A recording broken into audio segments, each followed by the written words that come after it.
Hello and welcome. Tonight we are not just stepping into history, but into the myths that cling to it like mist at dawn. The American Civil War is one of those moments where memory and story have tangled together so tightly, it's hard to tell where truth ends and legend begins. We've all heard the tales: noble generals, gallant charges, a war fought for abstract rights and honor.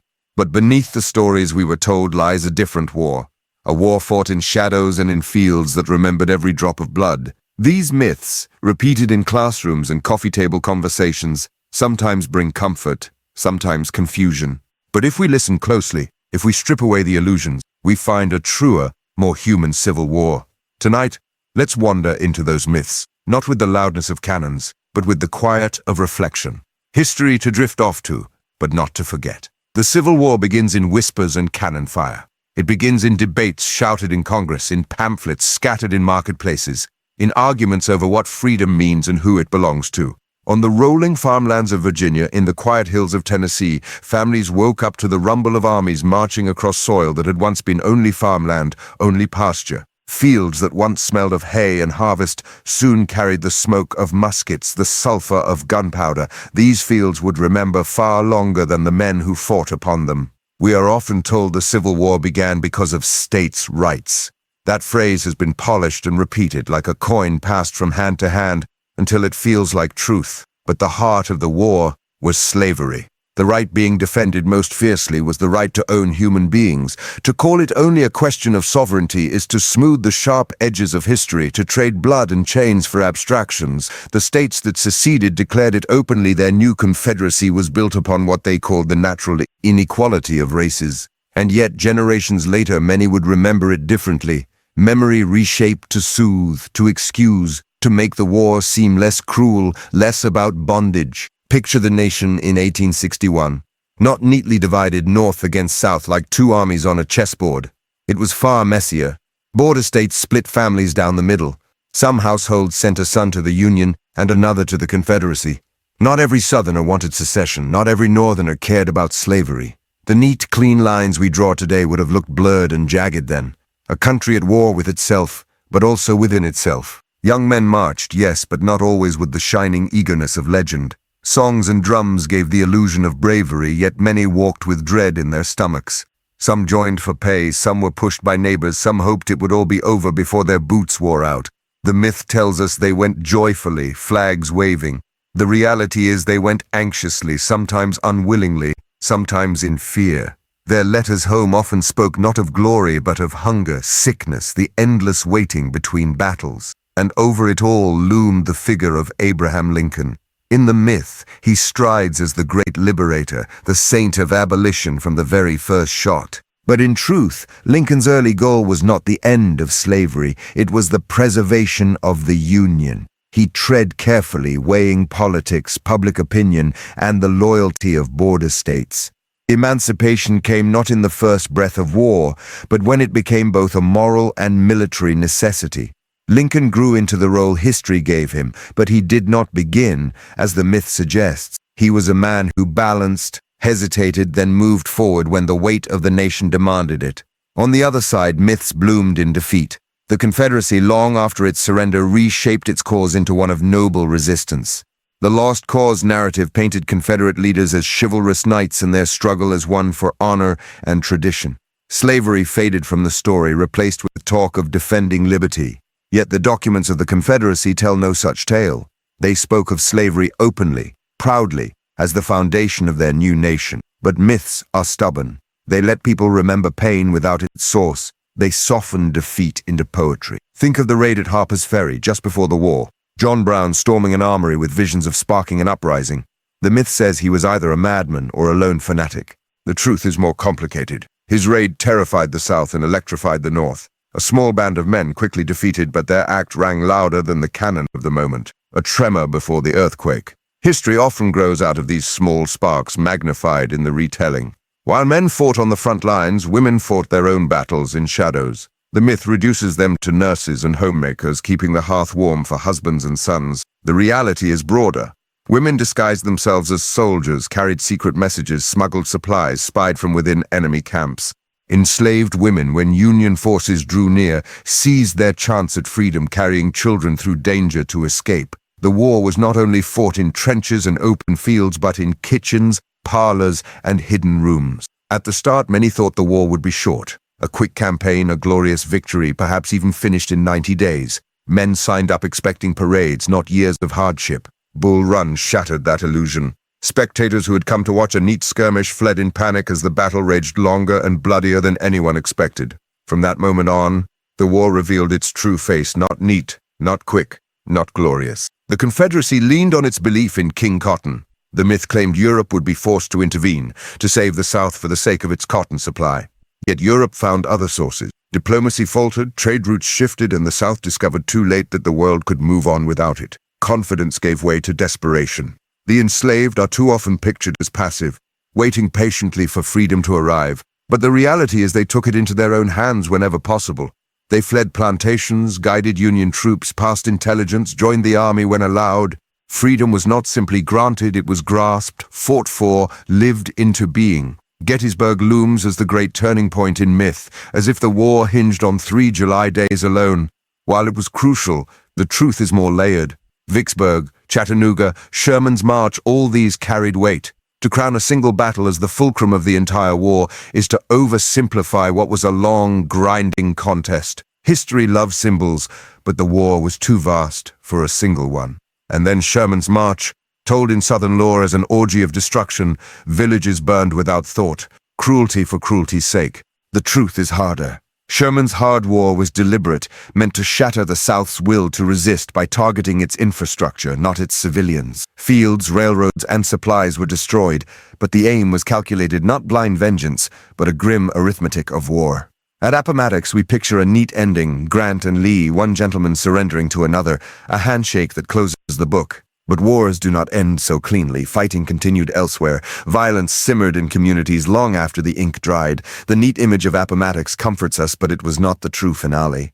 Even Lincoln's assassination carries its own myth. We imagine a nation united in grief, the Union draped in black, mourning as one. Yet not all mourned. Some rejoiced, even openly. The divisions ran too deep for a single tragedy to heal. The myth of collective sorrow hides the jagged reality of a fractured land. And when the war ended, another battle began, the battle for memory. Reconstruction promised freedom, rights, and change, but it faltered, sabotaged by violence, by politics, by fatigue. Out of its collapse rose new myths, myths that hardened into Jim Crow laws, into statues and stories that told a version of the war that comforted some while silencing others. Today, those myths still echo, in monuments that loom over courthouses, in films that romanticize plantations, in arguments that flare online and in classrooms. The Civil War is not only history, it is memory, contested and alive. As you drift now into rest, let the myths fall away one by one. The Civil War was not the clean story told in textbooks, not the parade of noble causes and neat endings. It was human, messy, painful, full of fear and courage, cruelty and kindness. A war of smoke, of chains, of memory. A war not just fought in the past, but remembered in the stories we still whisper today. The Civil War is often painted in broad strokes like a canvas with only 2 bold colors: North versus South, Union versus Confederacy, freedom versus bondage. It feels simple when we hear it told that way. 2 armies, 2 causes, 2 nations locked in struggle. But the truth is far messier, far more human, and far less neat. The myth of a North fully united against a South fully united is just that, a myth. Imagine the year 1861. A house divided, yes, but not in clean halves. Within every region, within every town, within families themselves, the cracks spread like a web. Brothers did not always march side by side. Neighbors did not always cheer for the same flag. A nation in conflict looked less like a single tear in the fabric and more like 1,000 small rips pulling in different directions at once. We are often told that every Southerner supported secession, that they marched proudly to defend their new Confederacy. Yet that is far from true. In the mountains of Western Virginia, farmers had little love for the planters who dominated politics. They owned few, if any, enslaved people, and many resented being dragged into a war for slavery. Their resistance would eventually tear Virginia itself apart, creating the state of West Virginia, loyal to the Union. In pockets of Tennessee, Kentucky, and North Carolina, Unionist sentiment ran strong. Men formed secret societies, neighbors whispered dissent, and guerrilla bands harassed Confederate officials. The South was never fully united. It was riven with doubt, debate, and rebellion from within. The North, meanwhile, is remembered as the great champion of abolition, a land of freedom fighters marching with pure hearts to liberate the enslaved. But this too is a simplification. In truth, many Northerners cared little about slavery. For them, the war was about preserving the Union, not freeing the enslaved. Some even feared emancipation, worried it would send freed black people northward to compete for jobs. Anti-black riots erupted in cities like New York, where working-class immigrants resisted the draft and targeted African Americans with violence. These were not the actions of a region fully united in moral cause. They were the echoes of prejudice and division, even within the Union itself. Picture a border town in Kentucky. A father stays loyal to the Union, while his eldest son sneaks across the night fields to enlist with the Confederates. Around the same kitchen table, two different loyalties, two different flags. The myth of clean division vanishes when you see the war through the doorways of family homes. One of the most famous stories comes from the Crittenden family of Kentucky, where two brothers fought on opposite sides. George Bibb Crittenden wore Confederate gray, while his brother Thomas Leonidas Crittenden wore Union blue. They were not alone. Thousands of families felt the same tearing, their bloodlines crossing the fault lines of the nation. Even states themselves fractured. Missouri was officially loyal to the Union, but Confederate sympathizers organized their own shadow government, holding their own sessions far from Union-controlled cities. Kansas and Missouri erupted in brutal guerrilla warfare, neighbor raiding neighbor, homes burned in the name of rival flags. The war here was not lines on a map, but chaos in the backyards of ordinary people. In the North, abolitionists like Frederick Douglass and William Lloyd Garrison pushed for emancipation to be the heart of the war, but they were not always in step with the government or with public opinion. For many Union soldiers, the cry was not free the enslaved, but preserve the Union. A letter from one private declared bluntly that he would not fight for abolition, but he would fight to keep the United States whole. Only later, when the Emancipation Proclamation gave the war a new moral dimension, did the myth of a united abolitionist North begin to take shape. And in the South, even among those who fought fiercely for secession, divisions lingered. Not every white Southerner owned enslaved people. In fact, the majority did not. Yet many still fought, bound by loyalty to state, by fear of change, or by social pressure. Others resisted conscription, hiding in mountains or fleeing to Union lines. Confederate soldiers deserted in waves when hunger, fatigue, and doubt overcame them. Does that sound like a region wholly united? Or does it sound like a land divided against itself, even while it tried to stand as one? The myth of unity is comforting. It makes the war easier to understand. But reality resists neatness. Even the capitals were not safe from division. In Richmond, the Confederate capital, dissent simmered as shortages grew.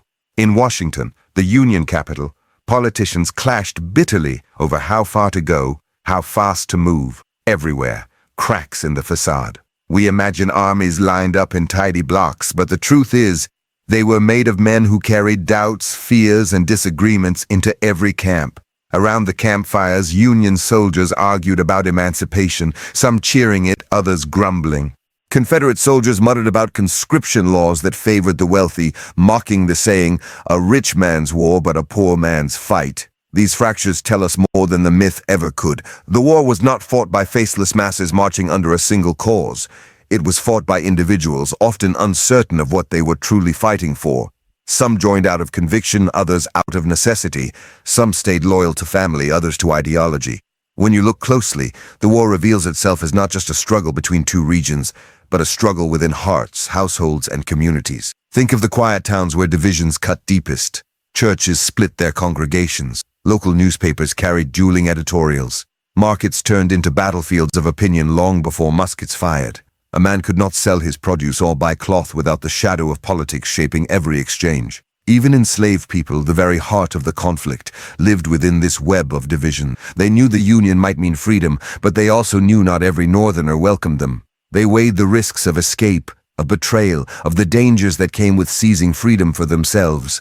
They too saw that the nation's unity was only myth, its divisions real and everywhere. So when we picture the Civil War as North against South, we should also picture it as brother against brother, town against town, even soul against soul. The neat division is a story told later to make sense of chaos, to give order to something that had none. But the truth lies in the fractures within the fractures. The war was not a single cut through the nation's heart. It was 1,000 smaller cuts, each bleeding differently, each telling its own story. Families torn apart, states pulled in two directions, armies filled with men who were not of one mind but of many. And that is where the myth falls away. The Civil War was not the clean clash of two monoliths. It was a tangled, messy human conflict where unity was an illusion. A divided house, yes, but not neatly divided. They tell us the story of bright-eyed boys marching to war, flags snapping in the wind, drums beating steady, fifes whistling sharp and clear, lines of young men proud and eager, their faces full of fire. It is a picture painted often in books, in songs, in old engravings. The youth of a nation racing to battle as if glory itself waited just beyond the horizon. It is a story that comforts, that gives the war a nobility we wish it had. But it is a myth. The truth is quieter, heavier. The truth is that many of those boys walked with fear twisting in their stomachs. Some marched because their neighbors expected them to. Some because the law demanded it. Others joined for the promise of pay, a uniform, a meal each day. Eagerness was the exception, not the rule. For most, the road to war was a burden shouldered, not a glory embraced. Picture the first days of 1861, 1862. Recruiting posters plastered on courthouse doors, bold letters promising adventure, honor, and steady wages.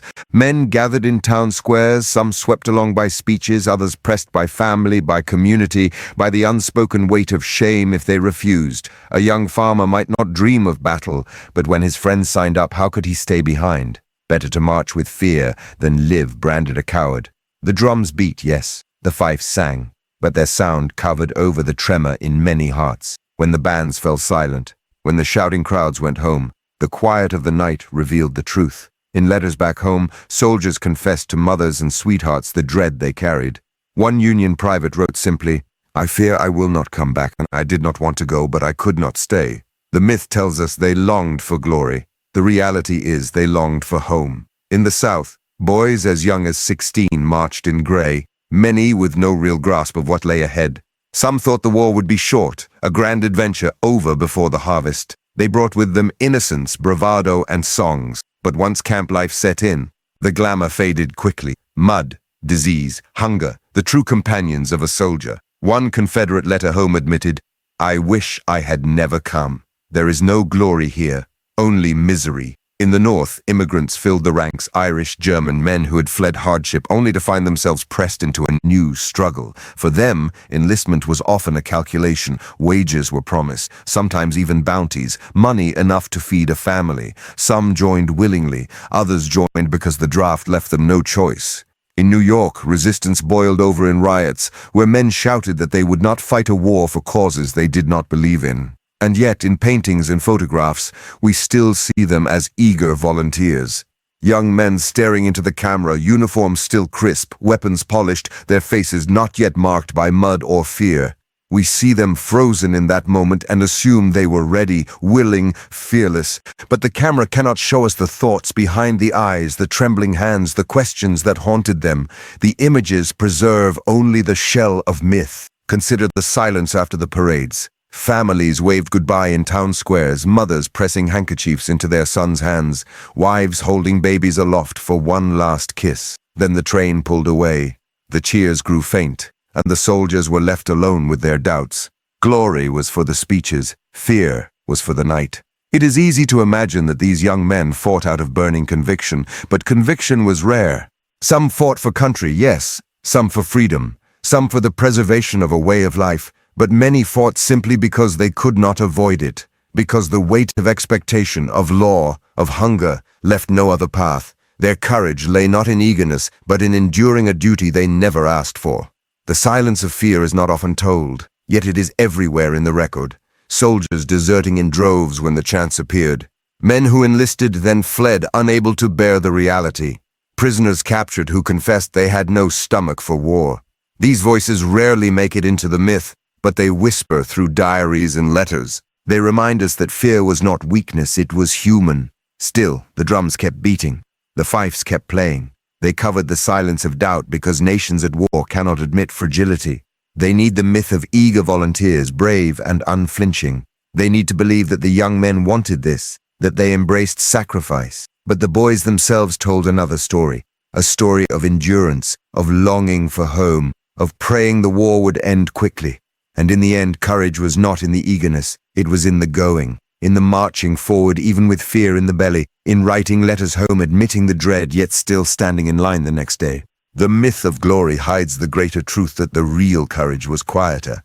We remember the drums of glory, but the soldiers lived the silence of fear. The fife's high whistle fades quickly in the air, the drumbeat echoes only a little while. But the words written by trembling hands, the confessions in letters stained by dirt and sweat, those last longer. They carry the true voice of the men who marched, not as eager boys chasing glory, but as reluctant souls caught in history's storm. The Civil War was not carried on waves of youthful excitement. It was carried on the weary backs of ordinary men, frightened, coerced, or desperate, yet still enduring. And that is the truth hidden beneath the myth. They call him the great emancipator. They carve his face in stone, raise monuments that stretch into the sky, place him in marble halls as if he were a saint sent to free the enslaved. In the myth, Abraham Lincoln stands from the very beginning as a crusader, sword of righteousness in one hand, the torch of freedom in the other. A man who went to war for no reason but to break chains and strike down slavery. It is a comforting picture. It allows us to imagine the Civil War as a holy crusade, but the truth is more complicated. Lincoln was a man, not a saint, and men live in the realm of choices, of limits, of patience. His cause in 1861 was not the abolition of slavery, but the preservation of the Union. He said it plainly, again and again. If he could save the Union without freeing a single enslaved person, he would do it. If he could save it by freeing all, he would do it. And if he could save it by freeing some and leaving others in bondage, he would do it. The Union was the aim. The rest would follow only when necessity and morality finally walked hand in hand. When the war began, Lincoln moved cautiously, carefully, always measuring. He knew the border states Kentucky, Missouri, Maryland, Delaware still clung to slavery. If they seceded, the Union might shatter beyond repair. So he tiptoed, speaking of preservation, not of freedom. He soothed slaveholding Unionists even as abolitionists grew restless with his silence. It was not cowardice, but calculation. He understood the fragility of the cause, the danger of striking too boldly too soon. The myth would have him as a prophet of emancipation from the very first shot fired at Fort Sumter. But the reality is that emancipation came slowly, shaped by pressure, by the grind of war, by the voices of enslaved people themselves who fled to Union lines and forced the issue. Soldiers found themselves marching not only to preserve a nation but also to confront the brutal system that stained its soil. The war itself transformed its meaning, and Lincoln with it. Still, the shift did not come easily. In 1861, Union generals who tried to free enslaved people on their own authority were rebuked, their orders overturned. Lincoln reminded them this war is not, at least not yet, about slavery. But each month of conflict made that stance harder to keep. Enslaved men, women, and children became a force the Union Army could not ignore. They crossed rivers, fled plantations, carried information, labored for the troops. They voted with their feet, declaring themselves free before the government dared to, and in their defiance, they changed the course of the war. Lincoln watched. He listened. Slowly, he turned. By 1862, he began to see emancipation not only as a moral good but as a weapon of war. The Confederacy depended on enslaved labor for its armies, its farms, its entire existence. Strike at slavery, and you struck at the heart of rebellion. Free the enslaved, and you weaken the enemy, while strengthening the Union with new labor, new soldiers, new moral purpose. It was strategy, yes, but strategy awakened conscience. Lincoln, patient and deliberate, let the two intertwine until at last he could stand before the nation and declare a new aim. The Emancipation Proclamation of 1863 did not free all enslaved people. It freed only those held in states still in rebellion. It was limited, partial, careful, and yet it was a thunderclap. It told the world that the United States, divided and bleeding, would now fight not only for union but for freedom. Britain and France, who weighed recognition of the Confederacy, stepped back. The cause shifted. And Lincoln himself, who once measured every word so cautiously, spoke now with the certainty of moral conviction. If slavery is not wrong, nothing is wrong. This is the transformation the myth oversimplifies. He did not begin as the saint of emancipation, he became it through patience, calculation, and the slow burn of conscience. His greatness lay not in being born a prophet, but in becoming one. But even then, Lincoln was never untouched by politics, by compromise. He weighed every move against the fragile balance of power. He clashed with abolitionists who demanded swifter action, with generals who pressed for leniency, with his own cabinet who doubted or pushed too far. He stood at the center of storms, calm, deliberate, often frustratingly cautious. Yet it was that very caution that gave his words, when finally spoken, such force. For when Lincoln moved, he moved the nation. In life, he was doubted, criticized for being too slow, too timid, too calculating. In death, he was sanctified, remembered only for the destination, not the long and winding road he took to reach it. But perhaps his true legacy lies in that very journey. He showed that transformation is possible, that leaders can grow, that morality and strategy need not be enemies but can converge until one strengthens the other. The myth of Lincoln, the abolitionist saint, simplifies the story into something neat, easy, unchallenged. The reality is harder but richer. He was not born to free the enslaved. He became the man who did, through patience, struggle, and a reluctant but undeniable moral awakening. That is not weakness. That is the kind of greatness that belongs not in marble halls, but in the messy human heart of history. And so we remember him, not as a saint carved from stone, but as a man of flesh and doubt, whose path was uncertain, whose choices were measured, whose transformation reshaped a nation. The marble statues tell one story, the record tells another. Somewhere between them lies the truth. They called it the lost cause, a phrase that wrapped itself in romance, in noble tragedy, in the language of honor and liberty. A myth born not in the fire of war, but in the cold silence of defeat. The Confederacy had fallen, its armies shattered, its dream dissolved in ashes. But memory is malleable, and those who lost the war sought to win the story. They said it was never about slavery. They said it was about states' rights, about self-determination, about resisting tyranny. They draped it in poetry, in marble monuments, in tales of gallant cavaliers defending hearth and home. They painted the South as noble victims, undone not by their own cause, but by overwhelming numbers and industrial might. In this story, Robert E. Lee became a saint of dignity, Stonewall Jackson a warrior priest, and Jefferson Davis a tragic president leading a doomed but righteous people. It is a story that has echoed through generations, whispered in textbooks, carved into courthouse lawns, inscribed in bronze and granite. But like all myths, it conceals as much as it reveals. The reality lies in words written not decades later, but in the very hours when secession was declared. Look at the declarations of causes from the seceding states. Georgia, Mississippi, Texas, South Carolina, they did not speak in riddles. They spoke plainly. They wrote that their way of life, their prosperity, their society rested on the institution of slavery.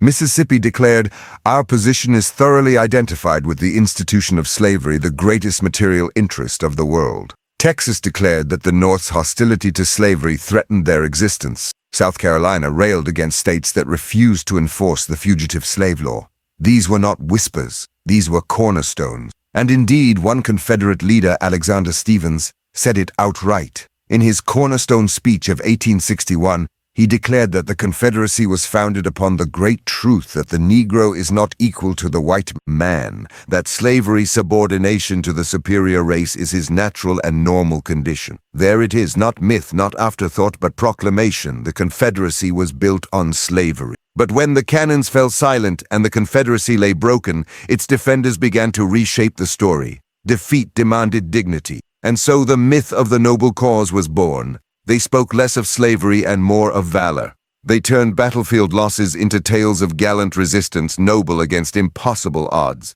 They remembered Gettysburg not as the failure of an invasion, but as a moment of near triumph cut short by fate. They mourned Appomattox not as surrender, but as betrayal by numbers too great to withstand. The South in this memory did not lose because its cause was unjust, but because it was overwhelmed. It was easier, after all, to tell children that their fathers fought for liberty than to say they fought for chains.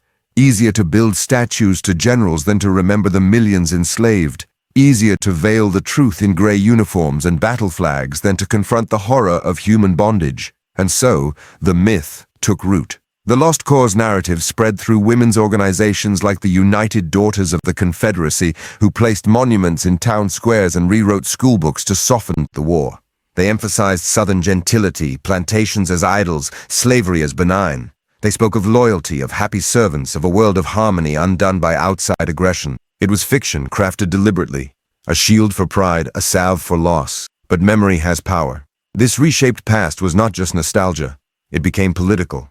It fueled resistance to Reconstruction, gave breath to white supremacy, and justified the rise of Jim Crow laws. If the Confederacy had not fought for slavery, then why should the descendants of the enslaved be free to rise as equals? If the war had only been about noble principles, then there was no debt owed, no reckoning to be faced. The myth was not harmless. It was a weapon. And yet cracks always showed. Letters from soldiers, speeches from leaders, the very documents of secession all pointed back to slavery. The truth could not be erased, only obscured. Historians would dig, voices would rise, and slowly the curtain began to lift. The myth, though, still lingers, in the quiet of cemeteries where Confederate flags flutter, in debates over monuments and memory, in classrooms where the war is sometimes still framed as a conflict over states' rights. The lost cause still breathes even as its foundations crumble under the weight of evidence. The reality is harsher but also more honest. The Confederacy was not undone by sheer numbers alone.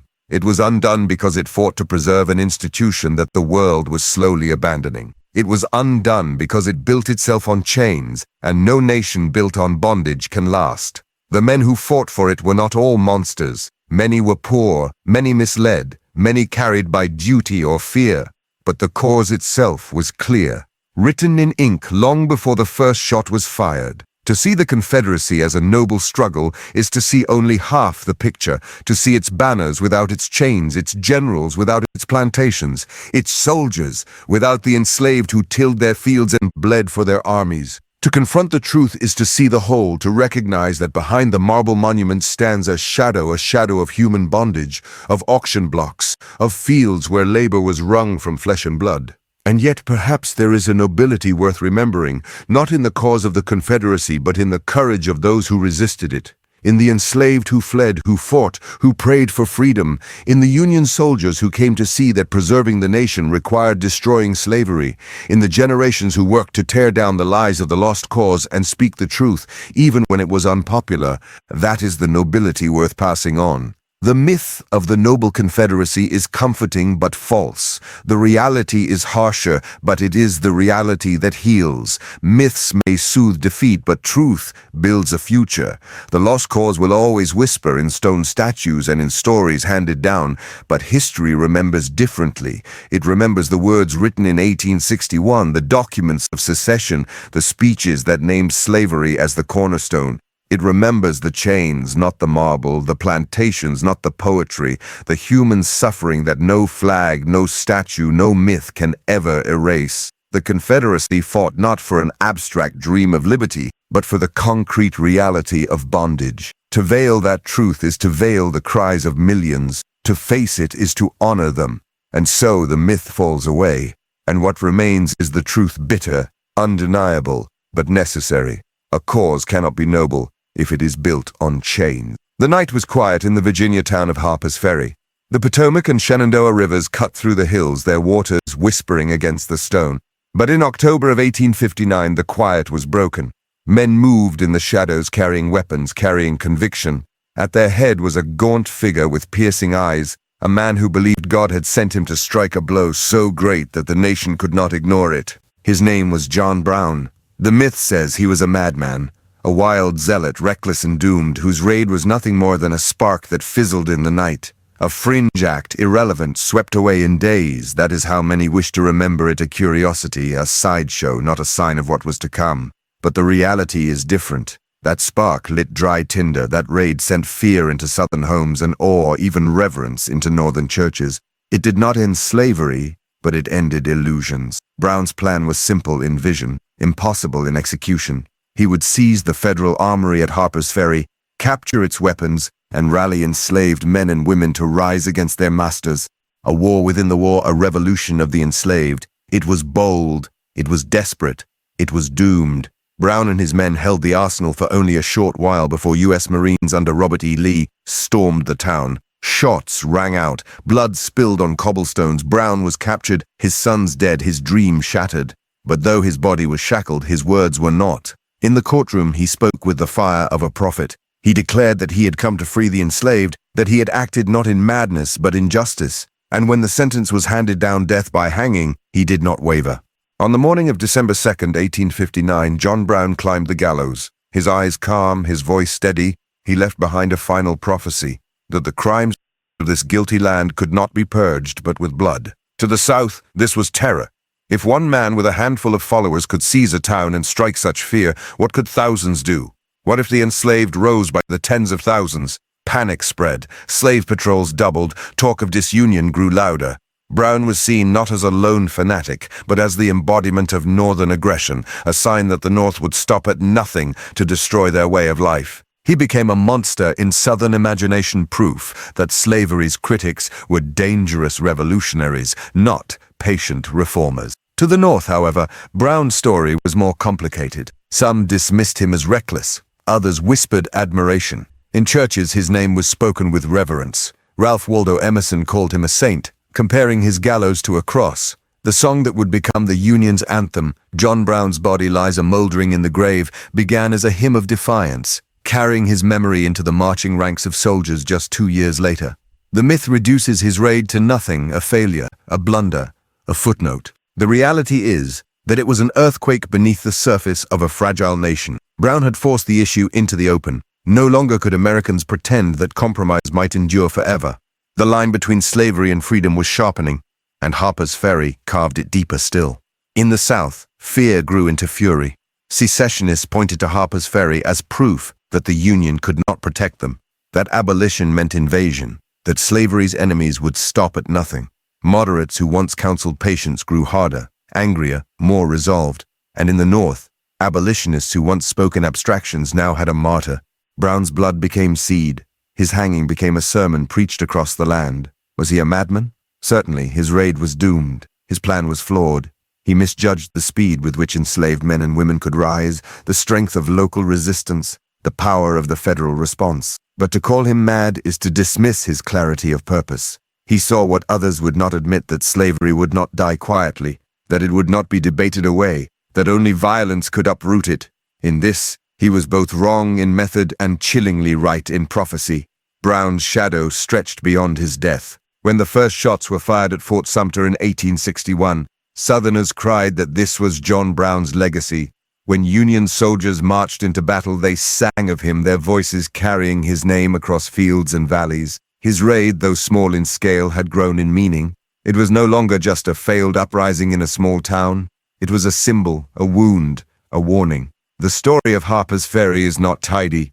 It is not easily placed into myth. For the South, it was nightmare. For the North, it was martyrdom. For history, it was a tremor before the earthquake, a spark that did not fade but smoldered until it ignited a nation. The myth of John Brown as irrelevant comforts those who wish to believe the Civil War was inevitable regardless of his raid. But the truth is that Harper's Ferry accelerated the march to war. It stripped away illusion. It forced Americans to choose how they saw him, as murderer or martyr, fanatic or prophet. And in choosing, they revealed how deep the divide had become. History remembers him now as both a zealot and visionary, as flawed man and fiery prophet. He was not the saint some imagined, nor the monster others feared. He was a man who believed so fiercely in the wrongness of slavery that he was willing to kill and to die, to end it. That belief, reckless as it was, shook the conscience of a nation. When we think of Harper's Ferry, we should not only see the doomed raid or the gallows in Charlestown. We should hear the fear in Southern whispers, the quiet admiration in Northern hymns. We should see the fault lines widening, the storm clouds gathering.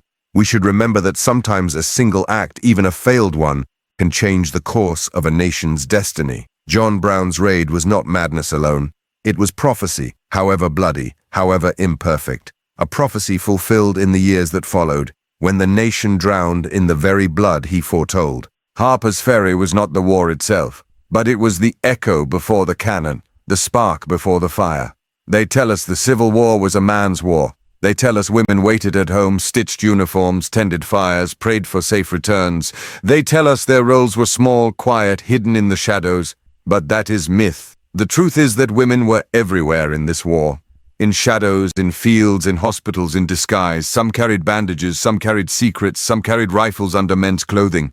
and some, enslaved, carried only hope and seized their own freedom when the chance came. The myth makes women into symbols of patience. The reality makes them actors, moving in ways that history long tried to forget. Take the nurses. It is easy to see them as the natural extension of womanhood, tending to the wounded, easing the dying. But in the 1860s, nursing was not considered noble for women. It was seen as indecent, exposing them to blood, disease, men's bodies. Clara Barton, Dorothea Dix, Mary Ann Bickerdike, they had to fight not only to treat the injured but to be allowed near them at all. Barton was called an angel of the battlefield, yet she was also a revolutionary, pushing against every expectation of what a woman could do. These women did not only bandage wounds, they built systems, ran supply lines, demanded respect. They made nursing into a profession, they reshaped the very meaning of service. But others moved in silence behind enemy lines through whispers and coded letters. Spies, Belle Boyd, the Cleopatra of the Confederacy, charmed Union officers, then passed secrets to Southern commanders.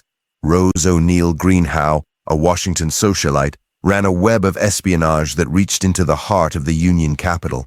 On the other side, Harriet Tubman, already famous for guiding enslaved people to freedom on the Underground Railroad, became the first woman to lead an armed expedition in the war. She guided Union troops into South Carolina swamps, striking at Confederate plantations, freeing hundreds in one night.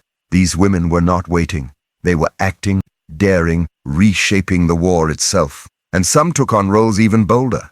They donned uniforms, bound their chests, cut their hair. Disguised as men, they marched into battle. We know of hundreds, perhaps more, who fought under false names. Sarah Edmonds became Franklin Thompson and served as a soldier, then a spy, slipping between lines. Jenny Hodges lived as Albert Cashier, fighting through the war and continuing the disguise long after.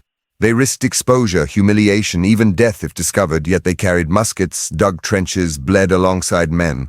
Their names rarely appeared in records, but their courage remains written in scars. For enslaved women, the war was not only about nations or flags. It was about life and death, bondage and freedom. They were cooks, field laborers, caregivers, their bodies claimed as property, their voices silenced by law.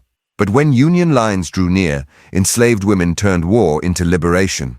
They fled plantations, carrying children on their hips, hiding in woods, crossing rivers. Some found refuge in contraband camps, makeshift sanctuaries for those the army refused to return to bondage. In these camps, they built new lives from nothing, though hunger and disease stalked them. Others became scouts, guides, informants, feeding the Union Army intelligence from deep within Confederate territory. Freedom did not simply arrive with proclamation. Women took it, seized it, often at terrible risk. The myth says they waited to be freed. The reality says they freed themselves in acts of courage that often go unnamed. And in homes and cabins, women fought a quieter war. They smuggled medicine in baskets, hid deserters in barns, carried messages stitched into quilts. In kitchens, they cooked for armies. In fields, they kept farms alive when husbands, brothers, and sons were gone. Many endured the knock on the door, soldiers demanding food, property seized in the name of army need. They bore hunger, grief, and fear, but they endured. The myth of the Civil War woman as nurse or homemaker is a partial truth. Yes, they nursed. Yes, they tended. But they also spied, fought, smuggled, escaped. They wrote diaries that reveal the raw edge of life in war. Mary Chestnut described the fear of collapse in Southern society. Frances Ellen Watkins Harper, a free black poet, spoke of struggle and hope. Through their words, we hear the war from the perspective of those too often silent. And when the battles ended, when the men marched home, or did not women carried the weight of memory? They dressed the dead, tended graves, organized memorial associations. Southern women especially built the rituals of remembrance that turned into the lost cause narrative. It was they who erected monuments, who reshaped defeat into nobility. They did not only witness history, they made it. In the North, women who had stepped into factories and fields tasted independence, if only briefly. Many were told to return to hearth and home when peace came, but the memory of labor lingered.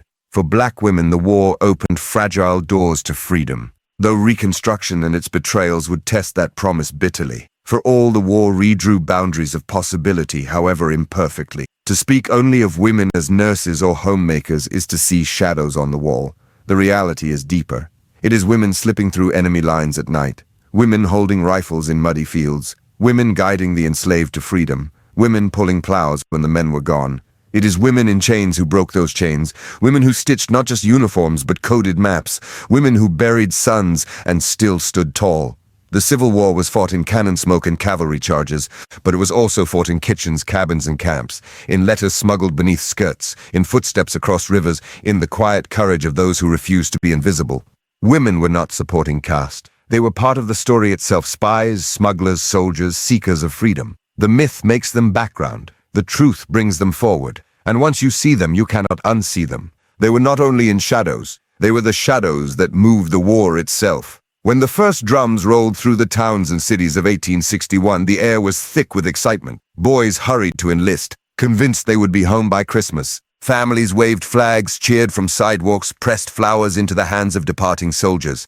Newspapers promised a swift campaign, a parade of victories. 90-day enlistments were the norm, as if 90 days would be more than enough to restore the Union, to settle the question. The myth was not born from malice, but from hope, the belief that war could be short, decisive, even glorious.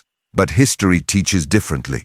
The Civil War stretched not for 90 days, not for months, but for 4 long years. 4 years of mud and hunger, of frostbitten marches and endless graves. The myth of the short war died quickly, shattered in smoke and panic at a place called Bull Run. That first great battle in July 1861 began almost as a spectacle. Civilians followed the armies out from Washington, carrying picnic baskets, ready to watch what they thought would be a show. Union soldiers, some still green and untrained, believed they would scatter the Confederates and march back victorious. What they met instead was chaos. Confederate reinforcements arrived by train, lines bent, broke, and fled. Civilians, caught in the tide, panicked as well. Wagons overturned, muskets dropped. Men who had marched out singing returned broken and terrified. The war was no parade. It was a storm. Bull Run was a lesson, but it was not the last. Each side believed in those early months that one decisive blow could end the conflict. For the Union, perhaps the capture of Richmond. For the Confederacy, perhaps one stunning victory to force recognition from Europe. But time dragged on. Richmond did not fall.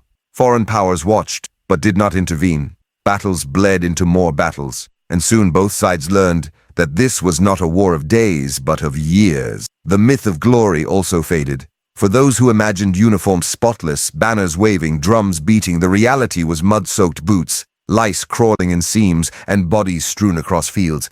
Men dreamed of honor, but found instead disease, exhaustion, and wounds that lingered for life. For every soldier who fell in battle, 2 more died of infection, fever, dysentery. Armies camped in filth, drank from polluted streams, endured frost without shoes. The war was less a march of glory than a daily struggle against decay. And yet the myth persisted, even as it withered. Letters home were often softened, written to reassure parents, wives, sweethearts. Newspapers painted victories brighter than they were.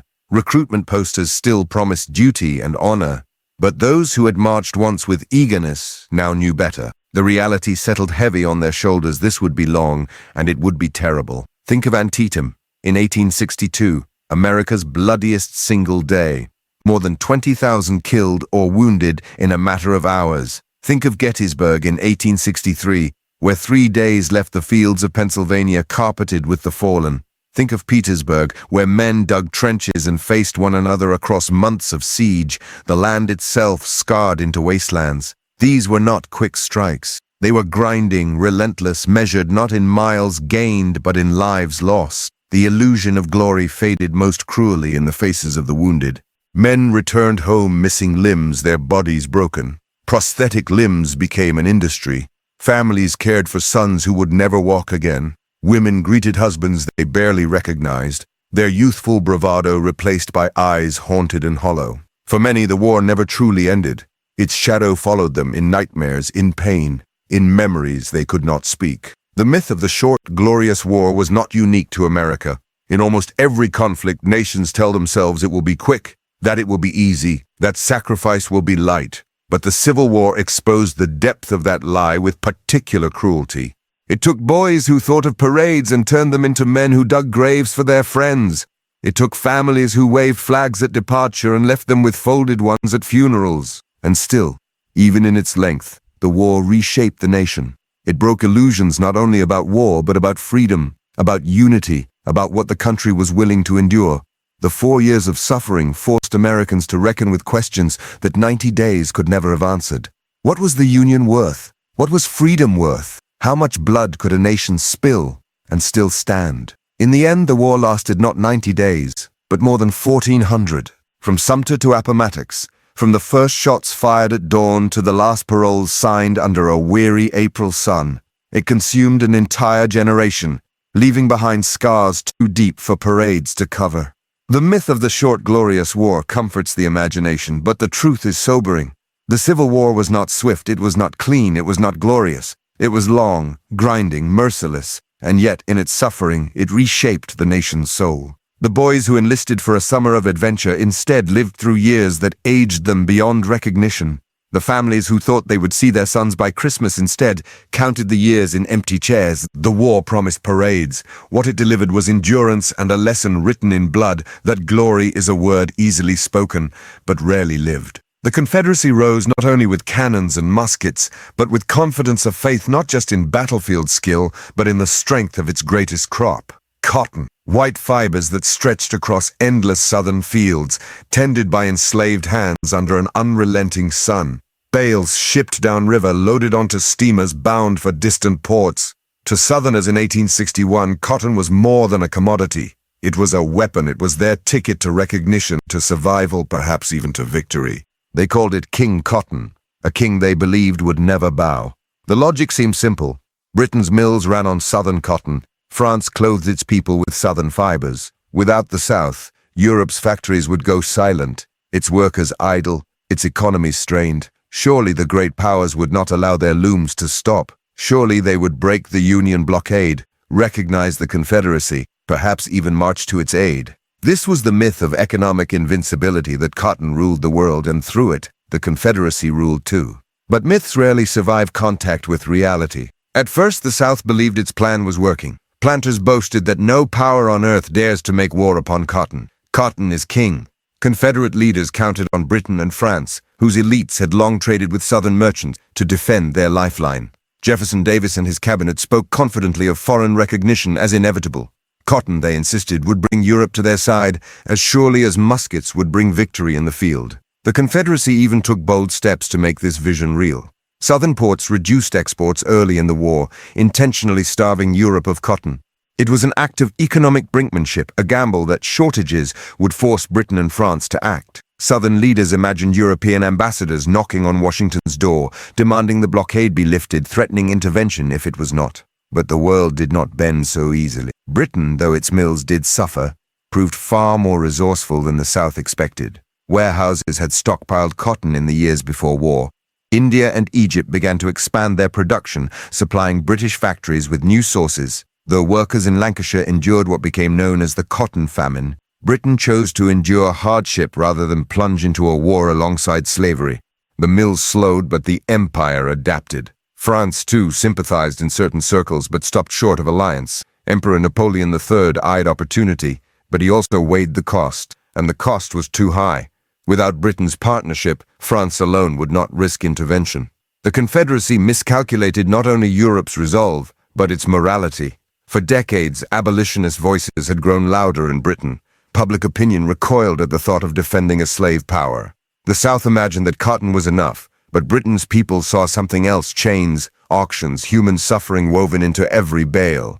To aid the Confederacy would be to stand against the tide of emancipation, and many in Britain refused. Meanwhile, the Union understood the stakes. President Lincoln and his diplomats worked tirelessly to keep Europe neutral. They reminded Britain that the Union represented legitimacy, commerce, and long-term stability. And when Lincoln issued the Emancipation Proclamation in 1863, the moral balance shifted decisively. To side with the Confederacy after that moment was to side openly with slavery. Europe stepped back further.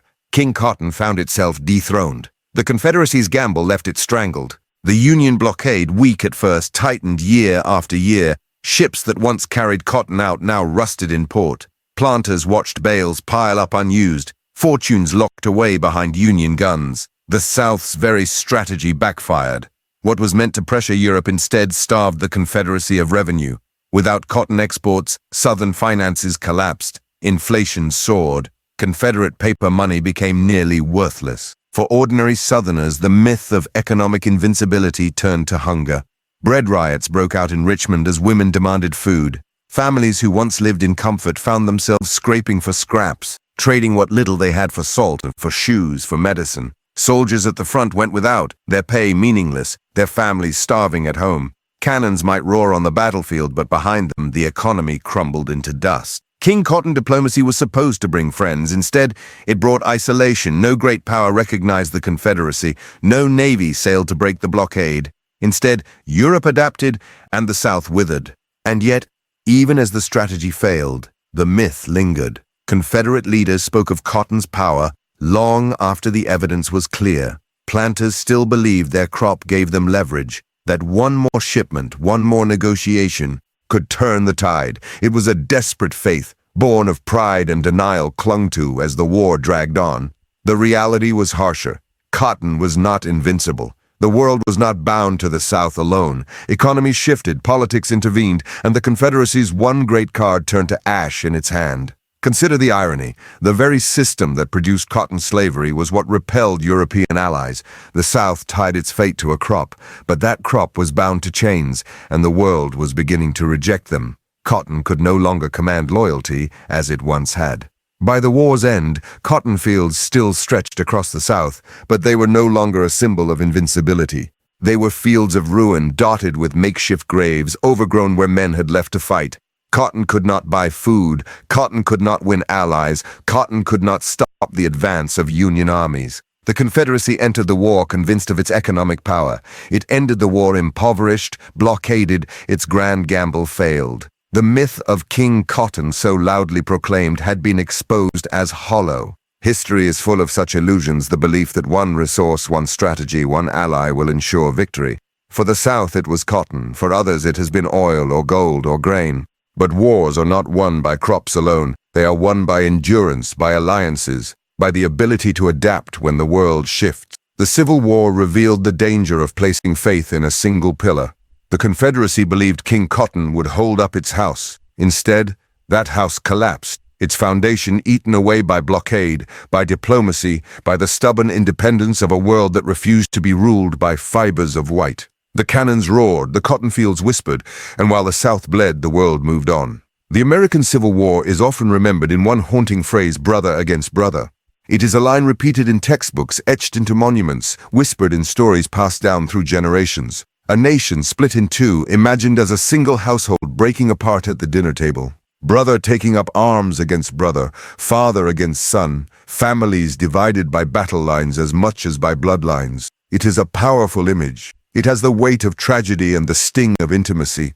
A family quarrel, magnified until it swallowed the entire country. But the reality is more complicated, less poetic, and more human. Yes, there were households torn apart. Stories of families fractured are real.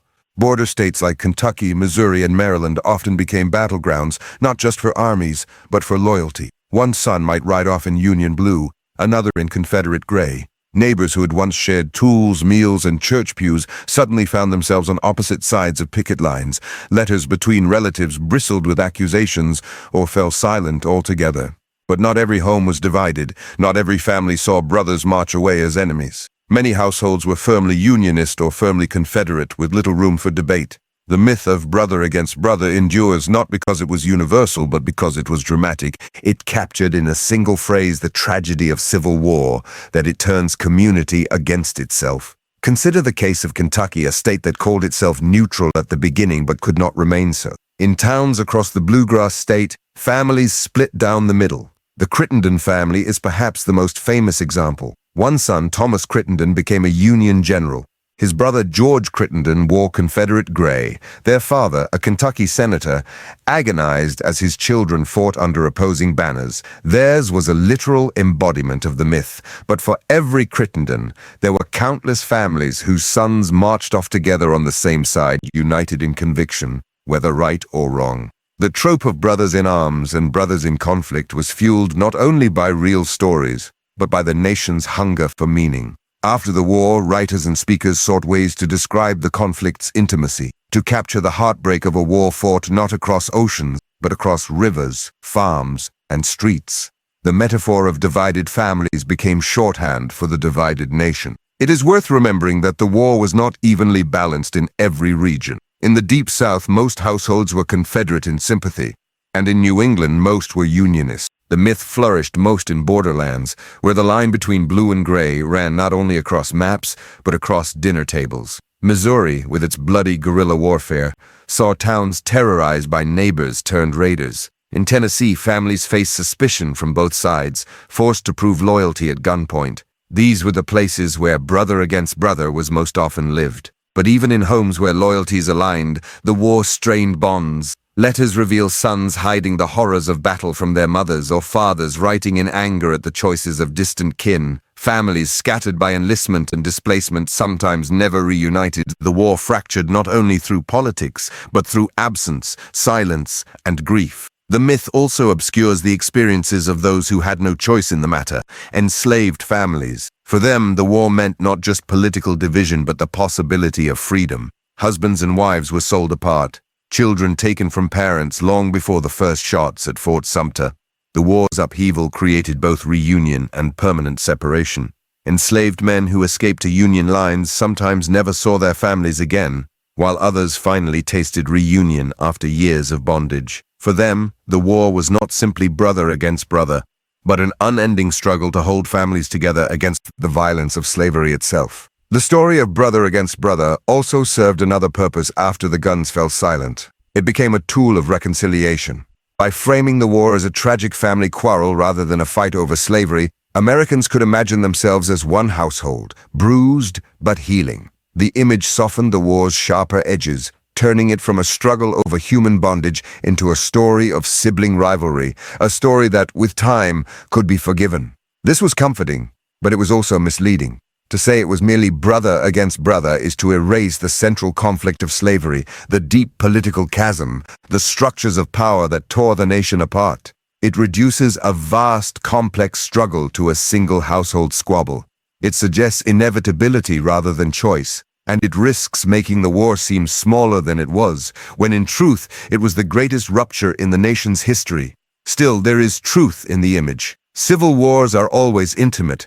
They are wars fought in fields and streets where people know one another's names. They are wars where the enemy may once have been a friend. The Civil War in all its vastness contained countless small tragedies of this kind. A neighbor killed by a neighbor. A letter sent across lines that could no longer be crossed. A family split forever by allegiance, with empty chairs at the table long after Appomattox. The myth endures because it speaks to something deeper than literal truth. It captures the way the war entered every household, whether through division, through death, or through silence. Even those families that stood united in loyalty could not escape its shadow. The war took sons and fathers, left widows and orphans, reshaped every hearth. And perhaps that is why the phrase still resonates. Brother against brother is less about statistics than about symbolism. It reminds us that the war was not an abstract clash of armies, but a rupture of bonds, of kinship, of shared life. Whether or not two literal brothers faced each other across a battlefield matters less than the reality that the war forced Americans to see one another as enemies within the same family of nations. So we must hold both truths at once. The myth simplifies, yes, but it also reminds us of the closeness of the conflict, the way it reached into parlors and bedrooms, the way it redefined kinship and loyalty. Families did fracture. Some did fight across lines. Many more endured the war together, bound by one cause or another, and all bore the scars. The Civil War was America's great family quarrel, but it was not only that.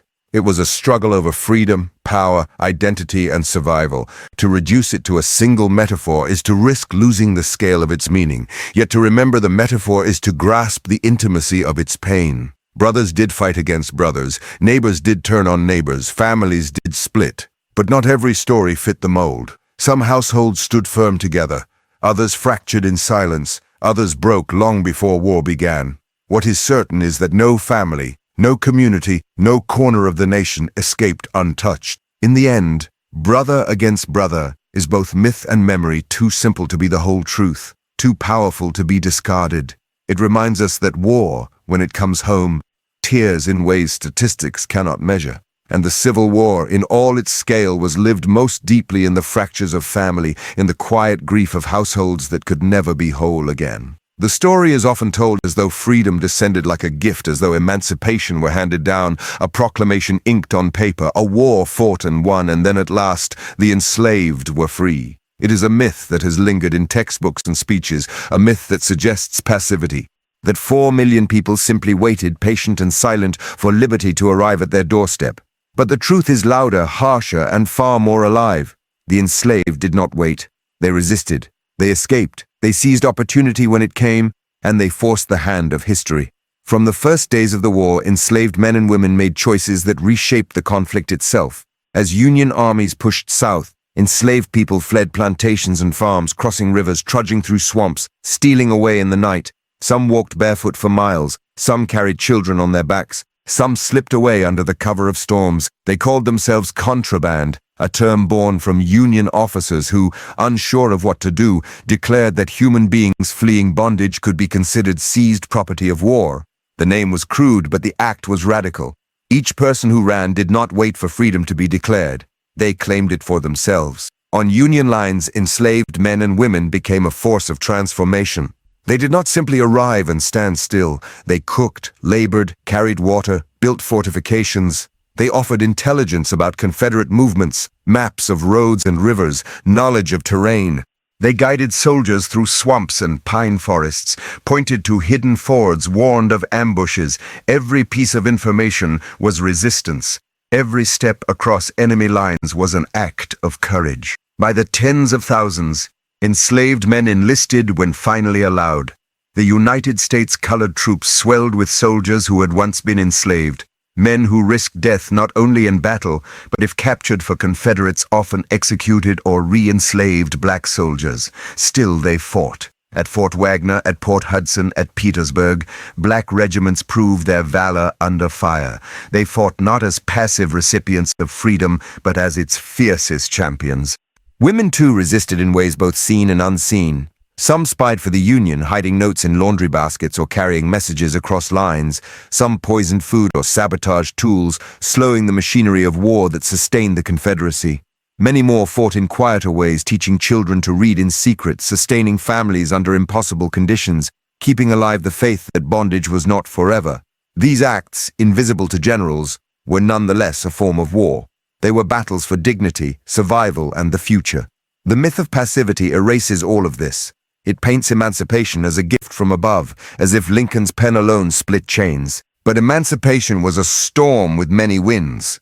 Lincoln, cautious and political, hesitated until the war's second year to declare freedom as a national aim. Yet by then, thousands of enslaved people had already fled to Union lines, already transformed the meaning of the conflict. The Emancipation Proclamation recognized reality as much as it created it. Freedom was not simply granted. It had been demanded, pressed, taken.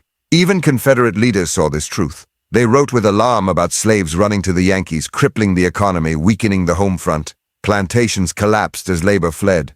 Women and children were left without workers to harvest, to cook, to clean.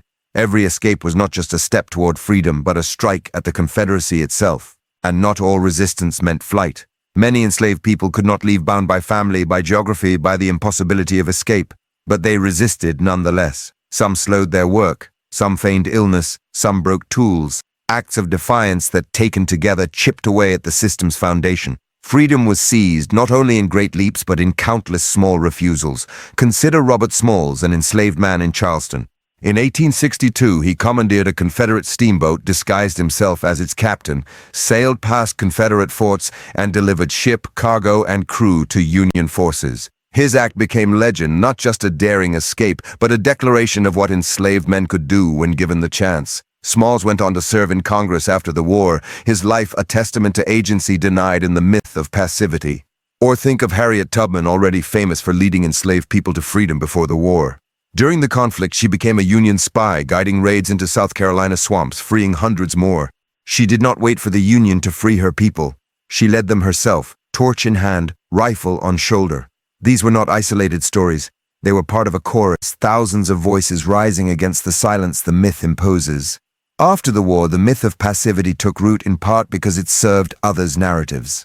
White Southerners, crafting the lost cause, preferred to imagine enslaved people as loyal, waiting, content until freedom was forced upon them. It softened the truth of rebellion, denied the reality of mass escape, and made slavery seem less fragile than it was. In the North, too, the myth had its uses.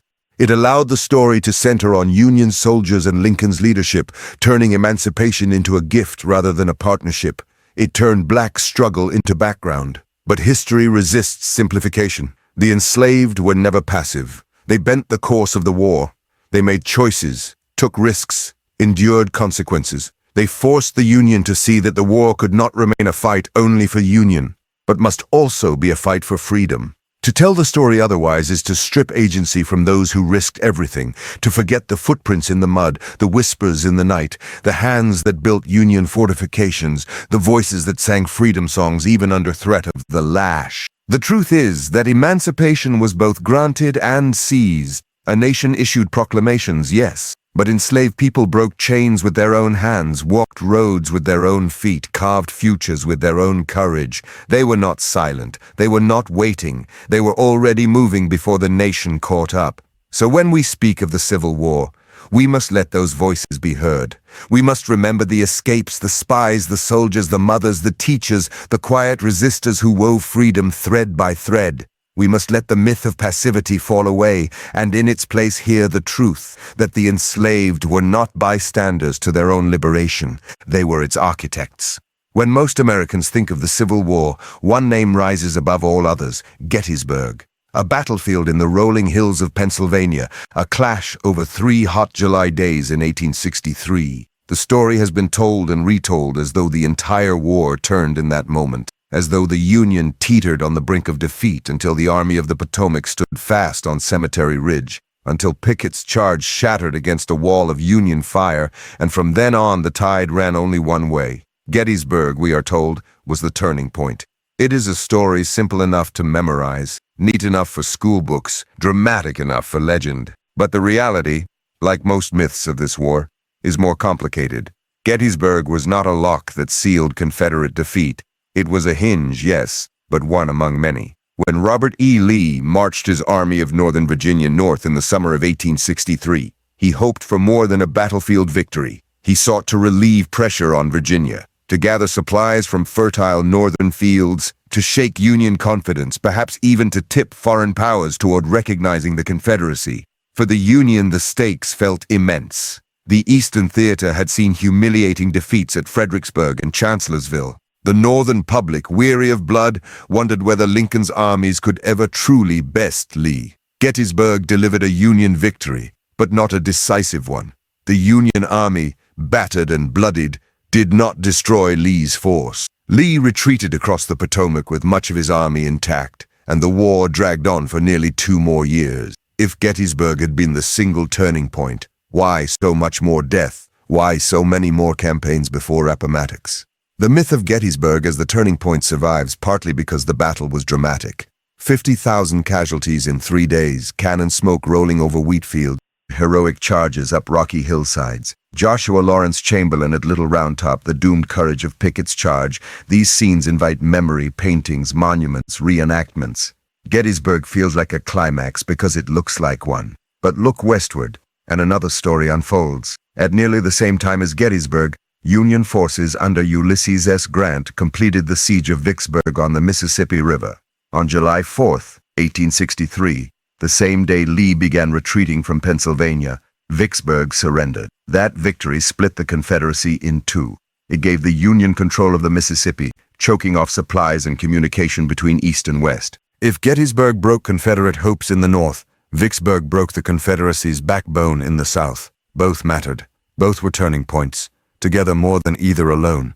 And even then, the war was far from decided. Later in 1863, the battles of Chattanooga opened the gateway to the Deep South. The Confederate defeat there shattered control of Tennessee and paved the way for Sherman's march toward Atlanta. And it was Atlanta's fall in 1864 that arguably sealed Lincoln's re-election, and with it, the Union's determination to fight on to victory. Without Atlanta, Lincoln might have lost to George McClellan, whose campaign promised negotiation, even possible peace with the Confederacy. A negotiated settlement could have meant independence for the South. Gettysburg alone could not prevent that. And then there was Sherman's march to the sea. From Atlanta through Georgia and into the Carolinas, Sherman's army carved a scar across the land. Railroads torn up, crops burned, factories destroyed, morale crushed. The Confederacy's will and ability to sustain war collapsed under the weight of Sherman's devastation. No single battle could have achieved that. So why does Gettysburg stand apart in memory? In part because it took place on Northern soil, because Lincoln later consecrated the battlefield with words that etched it into the American conscience. The Gettysburg Address, just 272 words that gave the war its highest meaning. The North needed symbols of resolve, and Gettysburg provided them. There is also a cultural preference for climaxes for stories that hinge on one decisive act. In our imagination, wars are won by single charges, dramatic reversals, the moment when one side falters and never recovers. To say the war turned on Gettysburg is to give it that shape, to tidy the mess of campaigns and sieges into a narrative arc. But history rarely obliges us with such simplicity. Even after Gettysburg, Confederate armies fought with tenacity. In 1864, Lee still inflicted massive casualties on Grant in the wilderness, at Spotsylvania, at Cold Harbor. The Union still bled, still questioned, still doubted. If Gettysburg had been decisive, why such suffering afterward? Why a war that ground on until April 1865? The truth is that wars are not novels. They do not resolve neatly at the midpoint. The Civil War's outcome rested not only on battlefields, but on factories, farms, politics, and international diplomacy. Gettysburg was one hinge among many critical, yes, but not alone. Consider how different the war might have been had Vicksburg held out longer, had Chattanooga ended differently, had Sherman been halted before Atlanta. Each of those moments carried the weight of turning points. Each bent the arc of war in ways Gettysburg alone could not. And yet dismissing Gettysburg as just another battle misses the point too. It mattered profoundly. It blunted Lee's northern invasion. It lifted Union morale at a time of doubt. It discouraged Britain and France from meddling on the Confederacy's behalf. It gave the Union Army proof it could withstand and repel Lee's most aggressive assault. Gettysburg mattered not as the single turning point, but as part of a constellation of turning points, each essential to the final outcome. Perhaps the greatest lesson lies in resisting the myth of singularity. Wars are webs, not lines. They shift through accumulation, through attrition, through countless decisions made in tents, on farms, in capitals, on muddy roads. To call Gettysburg the turning point risks missing the broader truth. The war was decided by many turning points, linked together, shaping a slow and brutal trajectory toward Union victory. And in the end, what lingers is not only strategy and outcome, but memory. Gettysburg became sacred ground because Lincoln's words turned it into a symbol, a place of sacrifice, of a new birth of freedom. That speech gave Gettysburg a mythic weight beyond its military significance, and so the battlefield became not just a hinge of war, but a shrine of national purpose. But as historians and storytellers, we must be careful. The myth of one battle deciding everything distorts the struggle of millions, soldiers and civilians alike, across hundreds of battlefields and countless homes. It narrows a vast and complex war into a single image. And the Civil War, bloody, sprawling, deeply human, deserves more than a single turning point. So when we remember Gettysburg, we should remember it truthfully. A vital victory, yes. A hinge, yes. But not the lock. Not the climax that ended the story. Just one chapter in a war whose ending still demanded Vicksburg, Chattanooga, Atlanta, Sherman's march, and 2 more years of relentless struggle. Gettysburg was a moment of light in a dark war, but not the moment. The real turning point was not one battle. It was the long, grinding, collective weight of them all. They marched in uniforms that were often second-hand, carrying rifles that sometimes jammed, fighting in an army that doubted them. They marched in blue, but many still saw them as outsiders. To some Union officers, they were expendable. To Confederates, they were targets of fury and hatred. Yet nearly 200,000 black men, soldiers and sailors alike, fought in the Civil War. Fought for freedom, for dignity, for a country that had enslaved them, and for a future that promised more than chains. The myth lingers that the Union Army was an army of white men. That emancipation was something done for the enslaved rather than something seized and fought for by them. But walk among the ranks of the United States colored troops, the USCT, and you find a different story. One of courage under prejudice, victory under fire, and determination that reshaped the very meaning of the Union cause. When the war began in 1861, black men rushed forward to enlist.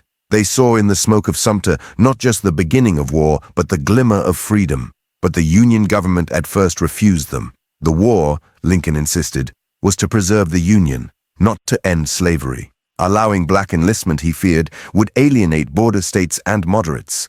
The myth of the white-only Union Army began here, not in the soldiers' ranks, but in policy. Still, black men found ways to fight. They volunteered as laborers, teamsters, cooks, guides. They dug trenches, built roads, carried stretchers from bloody fields. And as the war stretched on, as casualties mounted, as the reality of slavery's role in the rebellion grew undeniable, the walls of resistance cracked. In 1862, Congress authorized the enlistment of black soldiers. By 1863, after the Emancipation Proclamation, recruitment swelled. Formerly enslaved men fled to Union lines, eager to trade chains for muskets. Free black men in the North stepped forward, determined to claim their right to citizenship through service. By the war's end, roughly 180,000 black soldiers had fought in the Union Army, with nearly 20,000 more serving in the Navy. 1 in every 10 Union soldiers was black. Their service was not equal. Black regiments were often commanded by white officers. They were paid less $10 a month compared to $13 for white soldiers, with $3 of those dollars deducted for clothing. For many, it was not just insult but exploitation. Black soldiers protested, petitioned, even refused pay until equality was granted. In 1864, Congress finally authorized equal pay, but by then, many had already bled for wages denied. And bleed they did. The courage of black troops was tested in the fire of battle. At Port Hudson in Louisiana, at Fort Wagner in South Carolina, at Petersburg in Virginia, black regiments charged into slaughter, often given the most dangerous assignments. Some Union generals doubted their worth, sending them forward as tests. Confederates, meanwhile, offered no mercy. Captured black soldiers were massacred rather than taken prisoner, the most infamous at Fort Pillow, where troops under Nathan Bedford Forrest slaughtered surrendering men. And yet, against hatred and stacked odds, black soldiers proved themselves again and again. At Fort Wagner in 1863, the 54th Massachusetts Infantry led the charge against Confederate ramparts. Nearly half the regiment was killed, wounded, or captured, including their white colonel Robert Gould Shaw, who chose to march beside them in death as in life. Their courage electrified the North, silencing many doubters. Recruitment soared. The myth of black passivity crumbled in the face of their valor. In battle after battle, black troops fought not only against Confederate muskets, but against prejudice in their own army. They were often relegated to fatigue duty, to digging ditches and building fortifications. Yet when given the chance, they fought with ferocity. In the trenches of Petersburg, in the swamps of Mississippi, on the decks of Union ships, they carved their place in history. It was not only on the battlefield that their presence mattered. Black service reshaped the very purpose of the war. For white Northerners, the conflict had begun as a fight to preserve the Union. But as black men donned blue uniforms, as they stood on picket lines and marched through southern towns, the Union cause was transformed. It was no longer just about boundaries on a map, but about human freedom. Each black soldier was a living argument against slavery, a declaration that America must be more than a white republic. Frederick Douglass, the great abolitionist, captured this truth. "Once let the black man get upon his person the brass letter US," he declared, "and there is no power on earth that can deny he has earned the right to citizenship." To fight was to claim America. To bleed was to stake a place in its promise. And yet, recognition was slow. Black soldiers returned home after Appomattox, not to parades, but to silence, to prejudice, to Jim Crow waiting in the shadows. Many were denied pensions, denied land, denied the rights they had risked their lives for. The myth of the white-only Union Army endured in memory, as though the contributions of nearly 200,000 men could be forgotten. But their legacy could not be erased. In the Reconstruction era, many black veterans became leaders in their communities, advocates for education, for civil rights, for political participation. Their uniforms may have been packed away, but the discipline and dignity of service carried forward. Some entered politics, others built schools, others defended their neighbors against night riders and terror. Their service had not ended with the war. It had only changed fronts. The story of black soldiers in blue is the story of a people fighting on two fronts, against an external enemy that sought to keep them in bondage, and against an internal system that refused to see them as equal. Their victories were not only in captured forts or repelled charges, but in forcing the nation to confront its own contradictions. To say the Union Army was only white is to erase these men. To say they were passive is to deny the fire in their hearts. They fought not for myths, but for survival, for dignity, for the promise of a country that might someday live up to its ideals. Their muskets spoke in thunder at Wagner. Their blood darkened the trenches of Petersburg. Their bodies lay in rows at Port Hudson. They carved their names into the story of America with bayonet and bullet, with courage and sacrifice. And when the war ended, when the Union was preserved, it was preserved not by white soldiers alone, but by black men who refused to wait for freedom to be given. They took it in their hands, in their march, in their fight. The blue of their uniforms has faded in museums, the photographs yellowed with age. But their memory remains a challenge to remember history as it was, not as it was once told. To see in the Civil War not a white man's struggle with itself, but a fight in which black men stood, bled, and died for the nation's rebirth. They were soldiers in blue, but their cause was larger than color. It was freedom itself, and without them, the Union victory would be a story half told. The images are seared into memory, columns of smoke rising over Georgia, barns and cotton gins burning, rails twisted like blackened ribbons, soldiers marching through smoldering fields. William Tecumseh Sherman's March to the Sea has become one of the most enduring images of the Civil War and one of its most misunderstood. Ask many today, and they'll tell you Sherman was a barbarian, that he waged war on women and children, that he burned everything in his path out of hatred and cruelty. His name in the South became synonymous with destruction, whispered with bitterness across generations. The myth is clear. Sherman's march was brutality without purpose. But the reality is different. Sherman did bring fire, yes, but not blind fire. His campaign was not wanton rage, but deliberate strategy, the grim logic of what he called hard war. His goal was not the extermination of civilians, but the breaking of a society's will to fight. In 1864, the Union war effort was at a crossroads. 3 years of fighting had left hundreds of thousands dead, and still the Confederacy resisted. Lincoln faced re-election in November. If the Union did not deliver victory soon, public support might collapse. The Confederacy, bloodied but unbroken, hoped only to outlast Northern will. It was into this moment that Sherman stepped. Having taken Atlanta in September, he faced a choice: pursue General Hood's Confederate army as it fled west, or strike directly into the heart of Georgia. Sherman chose the latter. He cut his supply lines, turned his men southeast, and began a march to Savannah that would carve his name into both history and legend. Sherman's purpose was clear in his own words. He wrote that war is cruelty, and you cannot refine it. He believed that to end the war, it was not enough to defeat Confederate armies. The Confederacy's very capacity to wage war had to be crushed. Railroads, factories, food supplies, the infrastructure of resistance must be dismantled, and beyond that, morale had to be shattered. If Southern civilians felt the war's weight directly, perhaps they would cease to support it. This was the essence of hard war, not slaughtering non-combatants, but destroying the systems that fed and supplied combatants. Not cruelty for cruelty's sake, but calculated pressure designed to make continued resistance impossible. The myth of wanton destruction has roots in memory, not statistics. In truth, Sherman's men burned property selectively, targeting warehouses, railroads, mills, and crops that might support Confederate armies. They destroyed about 300 miles of rail line, bent rails around trees into Sherman's neckties. They seized livestock and food stores. Homes were burned, yes, but not indiscriminately. Most were left standing. Compared to sieges like Atlanta or Petersburg, civilian deaths on the march were few. But perception matters as much as fact. For Southerners who watched their barns emptied, their fences torn down for firewood, their cotton bales set ablaze, the march felt like apocalypse. To them, Sherman's troops were invaders, defilers, vandals. The myth grew from pain, the pain of humiliation, of helplessness, of defeat made tangible in smoke rising over the horizon. Sherman understood this. He wanted the march to be remembered, to linger in Southern imagination as proof that resistance carried unbearable cost. He once said, "We cannot change the hearts of those people of the South, but we can make war so terrible that generations would pass away before they would again appeal to it." And so the myth of his cruelty was, in a sense, part of his strategy. By terrifying as well as dismantling, he hastened the end. Savannah fell to him in December 1864 without a pitched battle. Lincoln received the city as a Christmas gift, a symbol that the Union's might and reach could not be stopped. From Savannah, Sherman marched north into the Carolinas, leaving South Carolina, the cradle of secession, especially scarred.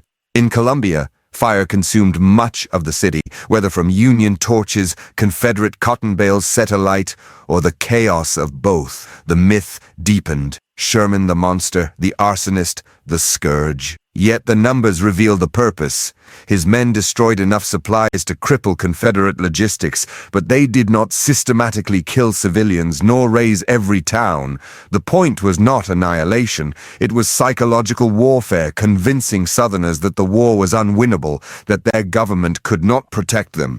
This distinction matters, for it reveals Sherman as a soldier not of rage but of calculation. His strategy anticipated the concept of total war in the 20th century. Not just fighting armies, but targeting the networks that sustained them. His methods were brutal, yes, but they were aimed at shortening the war, saving lives in the long run by making resistance futile. And indeed, his march worked. Confederate morale cracked, desertion soared. Letters home from Southern soldiers were filled with despair, knowing their families now faced Union columns without protection. By the spring of 1865, when Sherman linked with Grant in Virginia, the Confederacy was already collapsing. Still, myths outlast wars. To many in the South, Sherman was not a general but a devil. His name entered family stories, his march remembered as unholy devastation. That bitterness echoed into Reconstruction, into Jim Crow, into the long memory of the lost cause. And perhaps this was inevitable. For the defeated, it is easier to remember cruelty than calculation, suffering than strategy. To believe Sherman was a brute is to believe the South was overcome by sheer barbarity rather than by flaws in its cause and limits in its strength. Myths serve the defeated as salves. They shift the weight of blame. But the truth remains. In the burned rails and the abandoned fields, Sherman's fire was not without purpose. It was designed to end the war, to save the Union, to carve into Southern memory the futility of defiance. Was it harsh? Undeniably. Did it scar generations? Absolutely. But brutality without purpose? No. The purpose burned as bright as the flames. Victory, union, freedom wrested from rebellion. So when we remember the march, we should remember it fully. Not as blind rage, but as grim strategy. Not as random cruelty, but as deliberate calculation. A terrible logic to hasten the end of a terrible war. Sherman himself left no illusions about the ugliness of what he had done. War is cruelty, he said, and you cannot refine it. He did not seek to refine it, he sought to finish it. And in finishing it, he etched his fire into both the land and the nation's memory. The South remembered only the flames, but history must also remember the purpose that lit them. The scene is familiar, almost cinematic. A quiet Virginia village, a parlor in the home of Wilmer McLean, Robert E. Lee, immaculate in his gray uniform, surrendering with dignity. Ulysses S. Grant, muddy boots and simple dress, offering generous terms. The handshake that ended the bloodiest conflict in American history.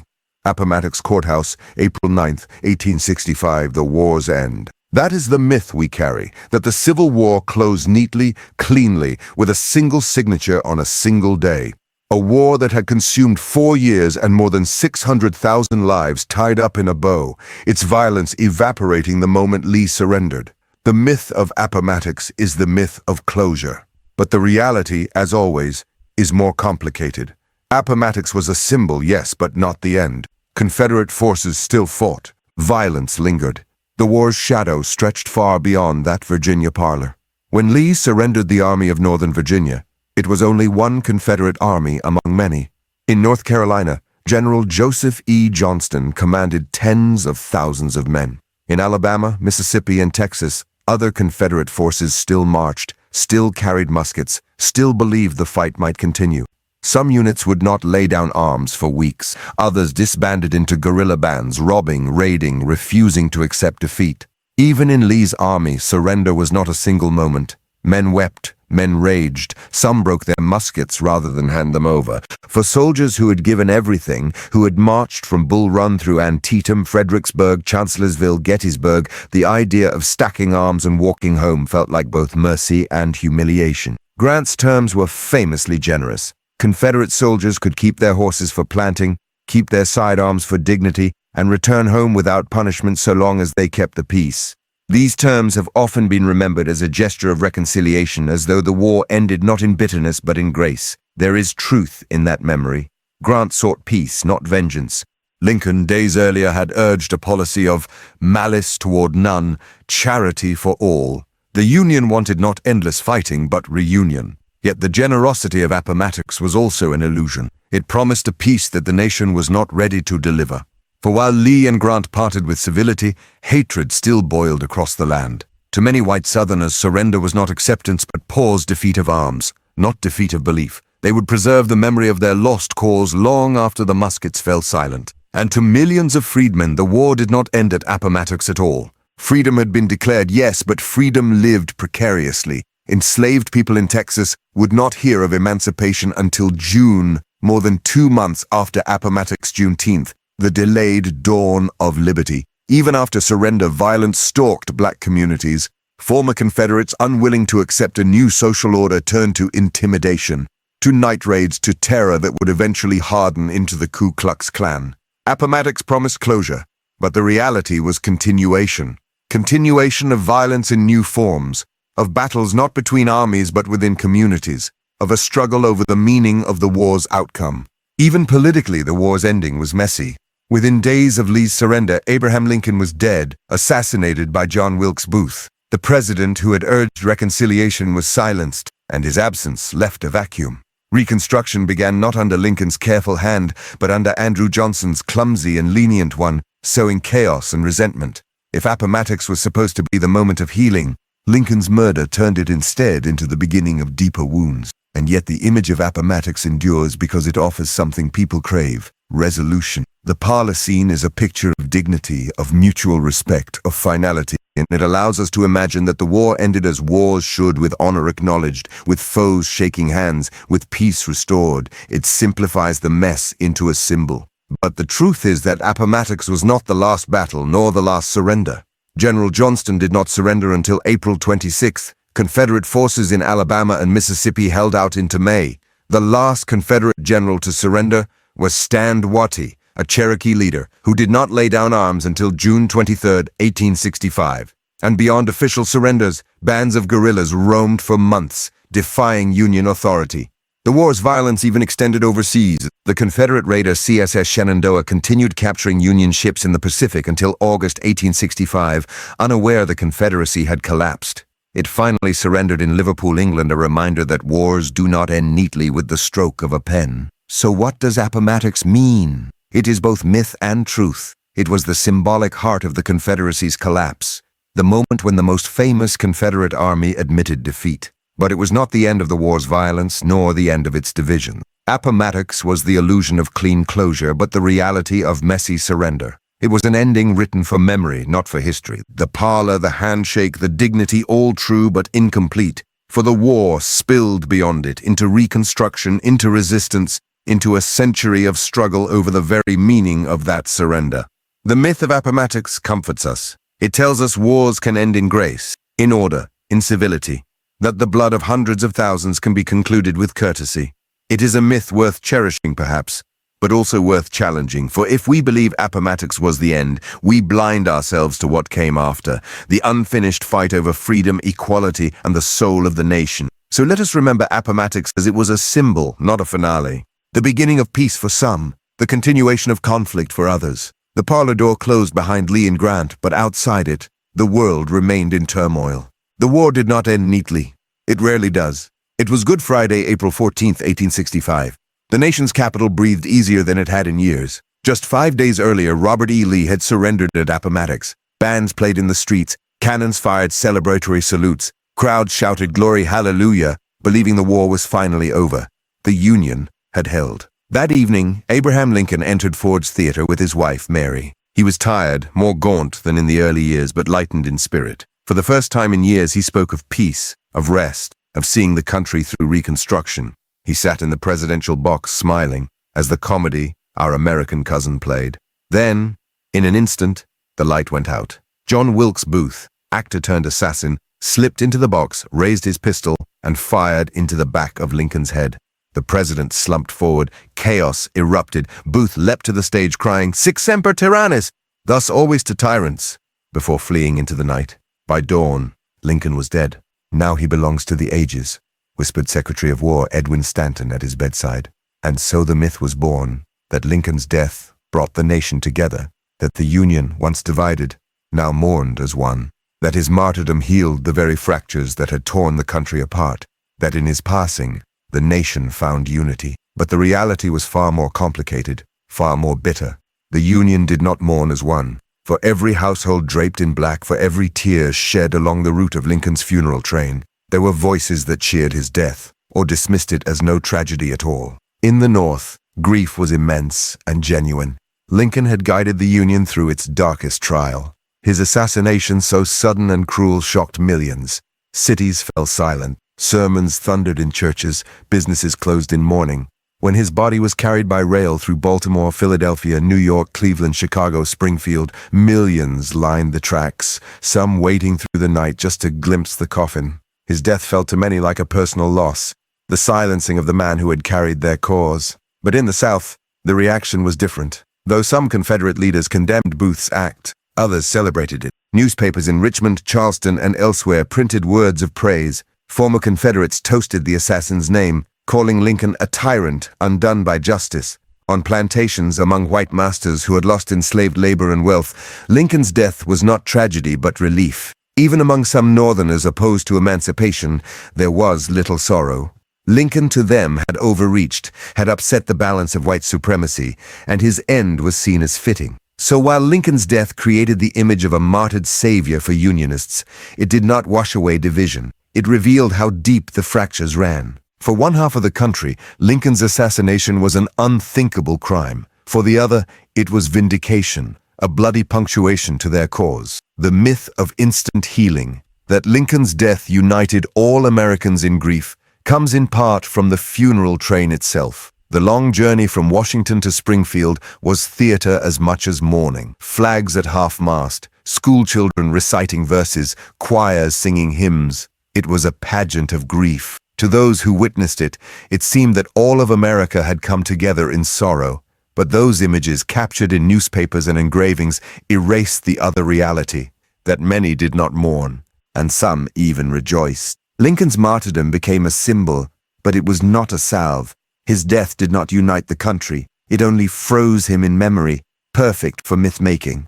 He was no longer a politician accused of overstepping, or a president derided for mistakes. He became in death a saint, Father Abraham, the man who gave his life so that the nation might live. His death elevated him beyond criticism, but it also simplified him. A complex leader of contradictions was transformed into pure symbol. And symbols can soothe, but they cannot heal.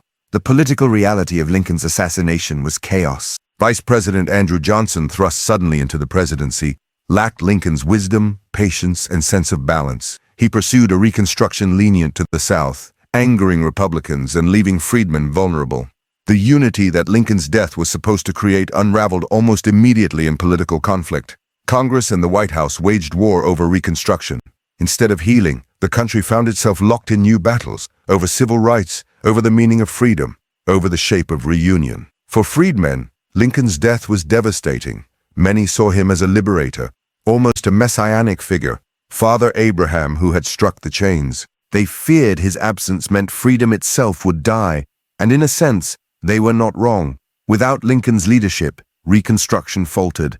White supremacist violence rose unchecked. The promise of emancipation was undermined by black codes, by terror, by the failures of Johnson's government. If Lincoln's death had healed the nation, then freedom might have taken firmer root. Instead, divisions sharpened. His assassination removed the one man who might have steered reconciliation more carefully. The myth of instant unity allowed Americans to believe the wound was closing, when in truth, it was festering. Even Booth's role in history reveals the tension between myth and reality. He fancied himself an avenger, striking down a tyrant. His deed, he believed, would rally the South, ignite rebellion again. Instead, it hastened the Confederacy's collapse, branding him as villain rather than hero. But for years after, whispers lingered in Southern circles that Booth had done what needed to be done, that Lincoln had overstepped divine law. So what did Lincoln's death mean? To the North, it was martyrdom. To the South, it was justice, or at least no loss. To African Americans, it was the terrifying loss of a protector. To historians, it is both symbol and fracture. The funeral train that carried his body became the stage on which the myth of unity was performed. Images of millions grieving cemented the idea that Lincoln's death brought the nation together. But beneath the black bunting, the divisions still burned. The myth of instant healing comforts, It tells us that a single death, however tragic, could bridge the gulf of hatred, slavery, and war. That Lincoln's sacrifice was enough to bind the wounds, but the reality is harsher. A nation still divided, still racked with bitterness, still unable to agree on what the war had meant. In death, Lincoln became larger than life. He became the sainted martyr, the man whose portrait hung in freedmen's cabins, in Union parlors, in schoolhouses across the North. He was remembered not as a politician with flaws, but as a redeemer. That memory gave hope, yes, but it also covered over the raw, unhealed scars. So when we remember Lincoln's death, we must see both sides. The image of a grieving nation united in sorrow and the reality of a divided people, some weeping, some laughing, the myth of unity and the truth of fracture.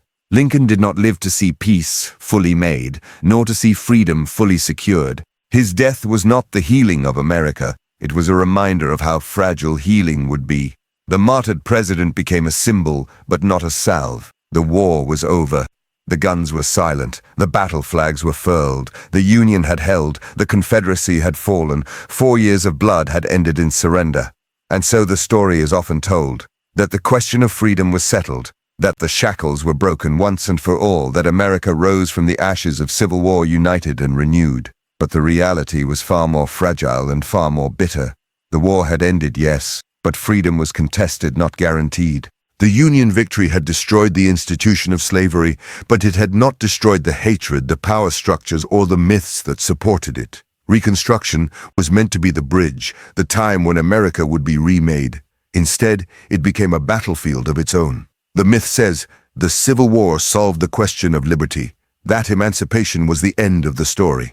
That once the chains were struck off, the enslaved became free, equal citizens of a new America. That the nation, exhausted by war, took up the work of binding its wounds and healing its divisions. The truth was harsher. Freedom had to be fought for every single day after Appomattox. For the formerly enslaved, emancipation was a first step, not the end of the road. They built schools, founded churches, searched desperately for lost family members scattered by the slave trade.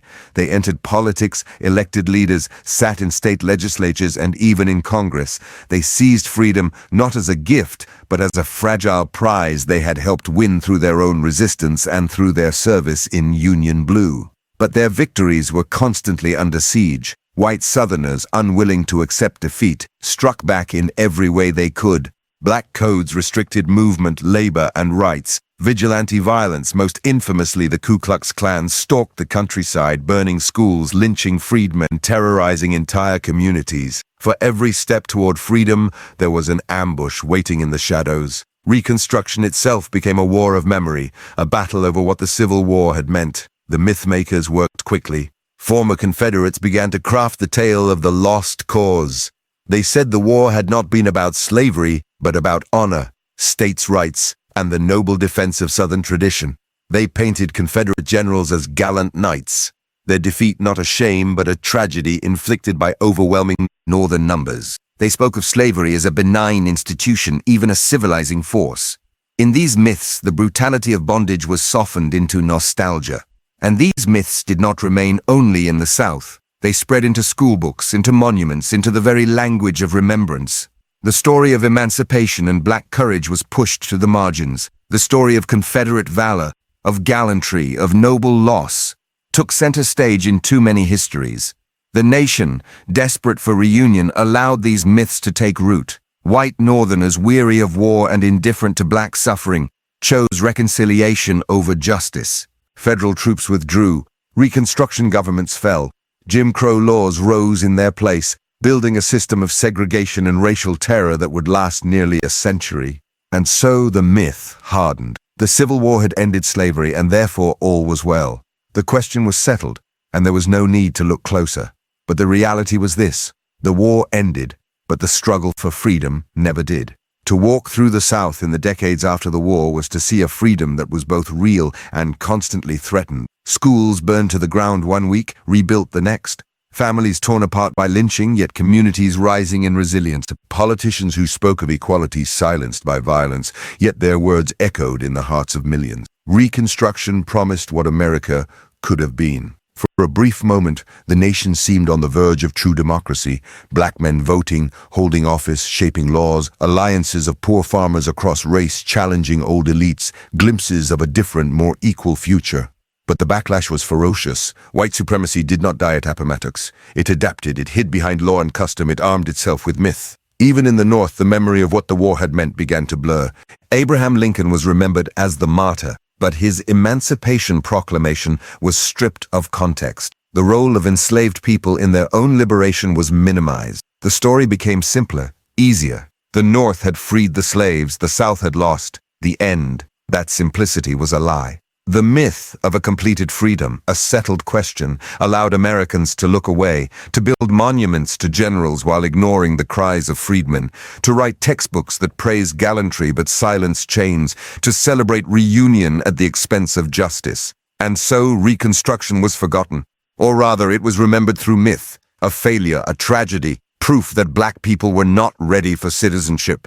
That story, told and retold, justified the rise of Jim Crow, the stripping away of rights, the creation of a racial order that mocked the promise of emancipation. But beneath the myth, the truth endures. Reconstruction was not a failure of freedom. It was a bold attempt at building democracy, sabotaged by violence and by indifference. Its memory was buried not because it did not matter, but because it mattered too much, because it revealed what was possible. The Civil War had ended, yes. The Union had survived. Slavery had been destroyed. But freedom was left unfinished. The myth tells us that the war settled everything. The reality tells us that the war opened questions that still echo today. Who is truly free? What does equality mean? How do we remember a past built on chains? The war ended, but the battle for memory began, and it never truly ended. We live still in its echoes, in the monuments that stand, in the textbooks rewritten, in the debates over flags and statues and stories. The Civil War is over, but the myths remain. Reconstruction was buried beneath them, and in forgetting it, we lost sight of how fragile freedom can be. The myth says, the war gave us freedom. The truth says, freedom is never given. It must be defended, demanded, seized, and remembered. The Civil War left us with myths, but the voices of Reconstruction remind us of the reality, that the struggle for liberty did not end at Appomattox, or at Ford's Theater, or with the last withdrawal of Union troops. It continues still, in the questions we ask, and in the myths we dare to unlearn. The war that ended more than a century and a half ago has never really ended in the American imagination. Its battlefields are quiet now, rolling hills, stone walls, silent cannons pointing nowhere. But in books, in films, in parades and classrooms, the Civil War still rages, not in smoke and blood, but in memory. Not with muskets and bayonets, but with myths and stories retold until they sound like truth. The Civil War is not only history. It is a legend Americans have dressed, redressed, and staged for generations. Think of Gone with the Wind, the sweeping romance of Scarlett O'Hara, the tragic fall of the Southern plantation, the gallant but doomed Confederacy. That film, born in 1939, gave millions their vision of the war. Cotton fields glowing in sunlight, noble cavaliers riding off to fight, enslaved people smiling loyally in the background. A war of beauty and sorrow where the South lost but kept its honor. Millions watched and millions believed that was the story. But the reality, enslavement was brutal, unrelenting. Plantations were built on chains and whips, not magnolias and moonlight. Confederate soldiers did not fight for romance, they fought for a cause rooted in the defense of slavery. Yet the movie gave comfort, not confrontation. It sold myth as memory. Popular imagination softened the Civil War, sanding away its edges, polishing it into something Americans could consume without pain. Instead of chains, there were ball gowns. Instead of lynching, there were lost loves. Instead of remembering the enslaved seizing freedom, there were tales of loyal servants who supposedly loved their masters. The myth became more powerful than the truth because the myth was easier to swallow. And it did not stop at Hollywood. Battlefields became tourist sites, manicured lawns where families stroll and reenactors march in neat lines. Cannons are polished, uniforms crisp, flags flutter in the breeze. The smell is of grilled food at a concession stand, not of blood and powder. Children pose for photos by stone monuments. Tour guides tell stories of brave charges and tragic deaths, but often leave aside the deeper truth, that the war was fought for slavery, that the suffering was not only soldiers but millions of enslaved people. Reenactments themselves became rituals of memory. Men donning wool uniforms camping by firelight, marching in formation, pretending to be soldiers of blue and gray. They recreate Pickett's charge, Antietam, Shiloh. The air is filled with the crack of muskets, but the bodies do not fall. No one feels the agony of amputation, the hunger of siege, the despair of imprisonment. It is war as pageant, war as weekend hobby, myths woven into entertainment. And in classrooms, for generations, the stories taught to children carried those same myths. Textbooks in the South told of states' rights, not slavery. They praised Confederate leaders as men of virtue and courage. They barely mentioned black soldiers who fought for the Union, or enslaved people who freed themselves by fleeing to Union lines. Reconstruction was described as a failure, a tragedy of Northern meddling rather than a noble attempt crushed by violence and racism. Even in the North, textbooks simplified. They spoke of brother against brother as though the war was merely a tragic family quarrel. They painted Lincoln as a saint whose death healed the nation, ignoring how divided America remained. The myth of a short, glorious war, of noble causes and gallant soldiers, replaced the messy, brutal, complex truth. Why? Because myths comfort. They make the war seem less about chains and blood and more about valor and sacrifice. They give Americans a story they can be proud of, rather than one they must wrestle with. The Civil War in popular imagination became less about what really happened and more about what people wanted to believe had happened. But memory is never neutral. The stories told in films, in books, in classrooms shaped how generations understood their country. Gone with the Wind was not just a movie, it was part of the defense of segregation in the 20th century, a cinematic hymn to the lost cause that made slavery seem harmless and the Confederacy noble. Battlefield monuments built in the early 1900s were not just about honoring the dead. They were about asserting white supremacy during the rise of Jim Crow. Memory itself became a weapon, a way of shaping identity, of controlling the future by controlling the past. And yet, alongside the myths, truth has always pushed forward.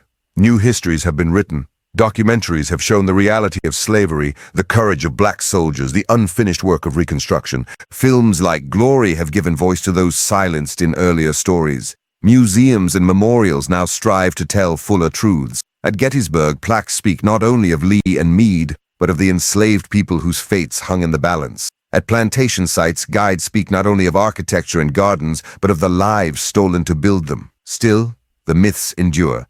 They echo in debates over Confederate flags, in arguments over statues, in the lines of tourists buying replica sabers and kepis at gift shops. The Civil War remains America's most mythologized conflict, not because its truth is unknown, but because its truth is uncomfortable. To remember slavery as the war's cause is to confront the nation's original sin. To remember Reconstruction honestly is to admit how quickly freedom was betrayed. To remember black soldiers, enslaved resistance, and Union policy is to see that emancipation was not charity, it was struggle. Myths hide these truths. Myths make them easier to ignore. The Civil War in popular imagination is a mirror. It reflects not only the past, but the desires of each generation that remembers it. To some, it is a story of Southern nobility. To others, a story of Union sacrifice. To still others, a warning of what division can bring. But in every retelling, something is lost, something is softened, something is shaped. The myths endure because they soothe, but they also blind. History whispers differently. It speaks of chains and courage, of cruelty and resilience, of a nation that fought not only for union, but over the meaning of freedom itself. It speaks of victory incomplete, of promises broken, of myths built like monuments to shield fragile truths. And so when we walk through battlefield parks, when we watch movies with swelling music, when we see parades with flags waving, we must ask, whose war are we remembering? Whose story are we telling? And whose truth have we forgotten? The Civil War ended in 1865, but in imagination, it has never ended. It lingers in celluloid and marble, in reenactments and classrooms. A war not only of armies, but of memory. A war not only of past, but of present. Myths became movies. Stories became symbols. Memory became monument. And the truth waits, still, beneath it all. The war ended long ago. The soldiers are gone, their rifles rusted, their bones returned to the earth. The fields where they marched are quiet. The rivers where they crossed run smooth, the cities they burned have risen again.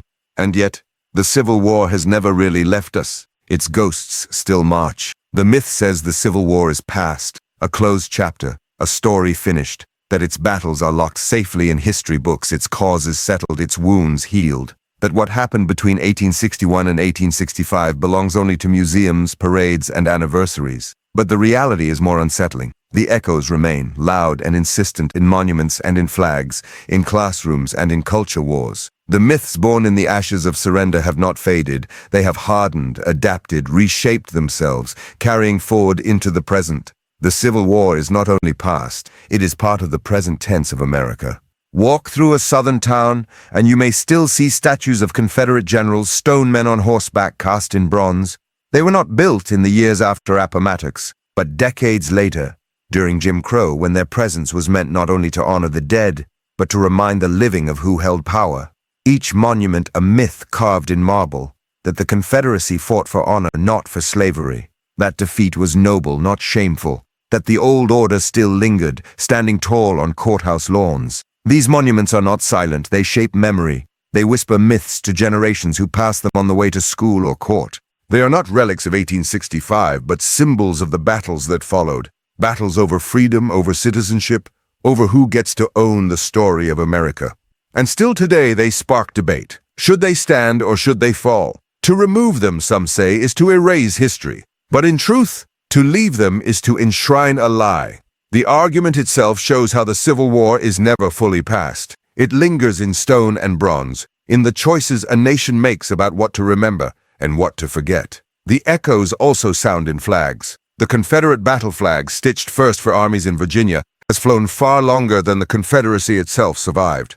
Raised on state capitals, waved at rallies, plastered on bumper stickers, it became a symbol not of the past, but of resistance to change in the present. To some, it is called heritage. To others, it is a banner of hate. Both interpretations prove the same truth. The Civil War did not end neatly. Its meanings are still contested, still alive in cloth and color. Even the classroom is a battlefield. What children are taught about the Civil War is never just fact. It is a choice. For decades, textbooks in the South downplayed slavery, painting the war as a noble struggle for states' rights. The lost cause seeped into pages read by millions. And today, debates rage again over what to teach about slavery, about race, about America's past. In those debates, the ghosts of the war still whisper. Was it about freedom, or just a tragic misunderstanding? Whose story is told and whose story is erased? Culture itself carries the echoes. Films, novels, reenactments, parades all tell versions of the war, some comforting, some confrontational. In every generation, Americans turn back to 1861, 1865, looking for identity, for lessons, for stories that explain the present. Sometimes they find myths polished like glass. Sometimes they find truths sharp as broken stone, but always they return. The myths of yesterday shape the divisions of today. To believe the war was not about slavery allows some to deny the weight of racism in the present. To believe the Confederacy was noble allows others to defend symbols that wound. To believe Reconstruction was a failure allows the continuation of inequality. Each myth carried forward does not merely distort history, it distorts the present. Because the Civil War was not only about union or disunion, it was about the meaning of freedom, about who counted as American, about the nation's soul.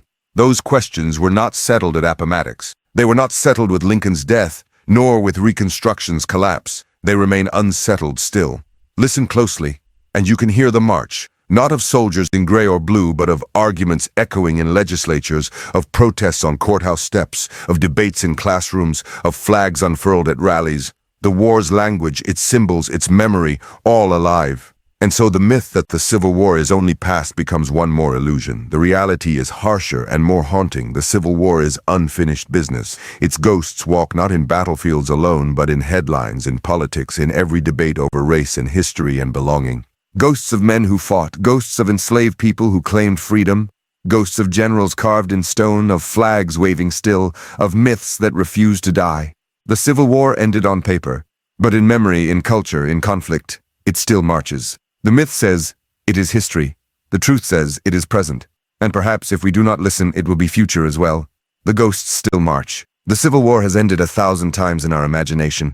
It ends in the surrender at Appomattox, in the tears at Lincoln's funeral, in parades of veterans marching years later with faded flags. It ends in sepia photographs and black and white documentaries, in classroom charts of battles won and lost, in Hollywood films that fade to credits, while swelling music tells us it is finished. And yet it never ends in truth. Not fully, because wars are not only fought with bullets and bayonets, they are also fought with memory, with the stories we tell afterward, stories polished until they gleam like monuments or softened until they soothe like lullabies, stories we turn into myths. The myth says, the Civil War is clean in our minds. It has a beginning, a middle, and an end, heroes and villains, victories and defeats, noble causes that shine clearly against the dark. We dream of it as if it were an epic, a grand tale that makes sense of who we are.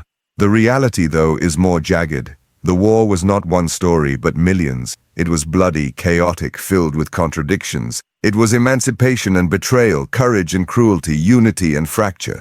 It was a war that gave freedom and yet left freedom incomplete. A war that brought reunion but not reconciliation. A war remembered not only in blood but in the stories told afterwards, stories that shaped a nation as surely as the battles themselves. What we remember about the Civil War is often not what happened, but what we wish had happened. A short war, noble and decisive, a conflict without cruelty, without slavery at its core, without neighbors turning on neighbors, a war that ended with a handshake at Appomattox, healing all wounds in a moment. These are the myths we inherited, myths that turned into monuments and textbooks, myths that made it easier to sleep at night, easier to believe the war resolved America's deepest contradictions. Myths that turned the brutal into the glorious, the shameful into the honorable, the unfinished into the finished. But the truth resists sleep.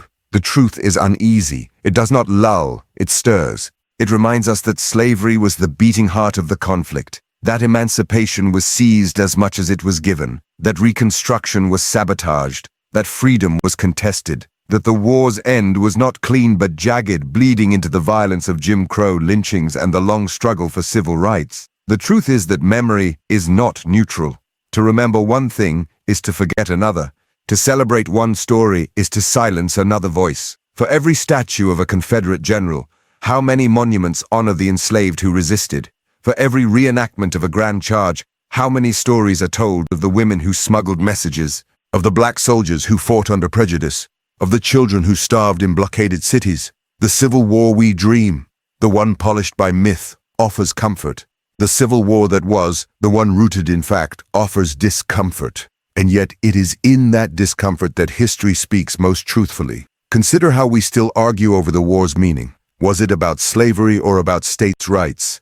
Was Sherman a monster or a strategist? Was Reconstruction a failure, or was it destroyed? Each argument shows how the war still lives, not as dusty memory, but as a mirror we hold up to ourselves. Because the Civil War is not only about the past, it is about identity, about what kind of nation we believe we are, about whether freedom belongs to all or only some, about who tells the story, and whose story is left untold. The myths we dream may make us feel united, but often they are masks covering division. They allow us to pretend the war ended neatly, that justice was achieved, that the ghosts rest quietly. But peel away the mask, and the harder truth remains. The war did not solve the question of freedom. It did not resolve America's contradictions. It left us with unfinished work that still presses on us today. And so we live with two wars, the war we dream and the war that was. One is a bedtime story rehearsed in monuments and movies, told to children to make them proud. The other is a restless memory, unsettling, unresolved, demanding to be heard. To end this story, we must ask,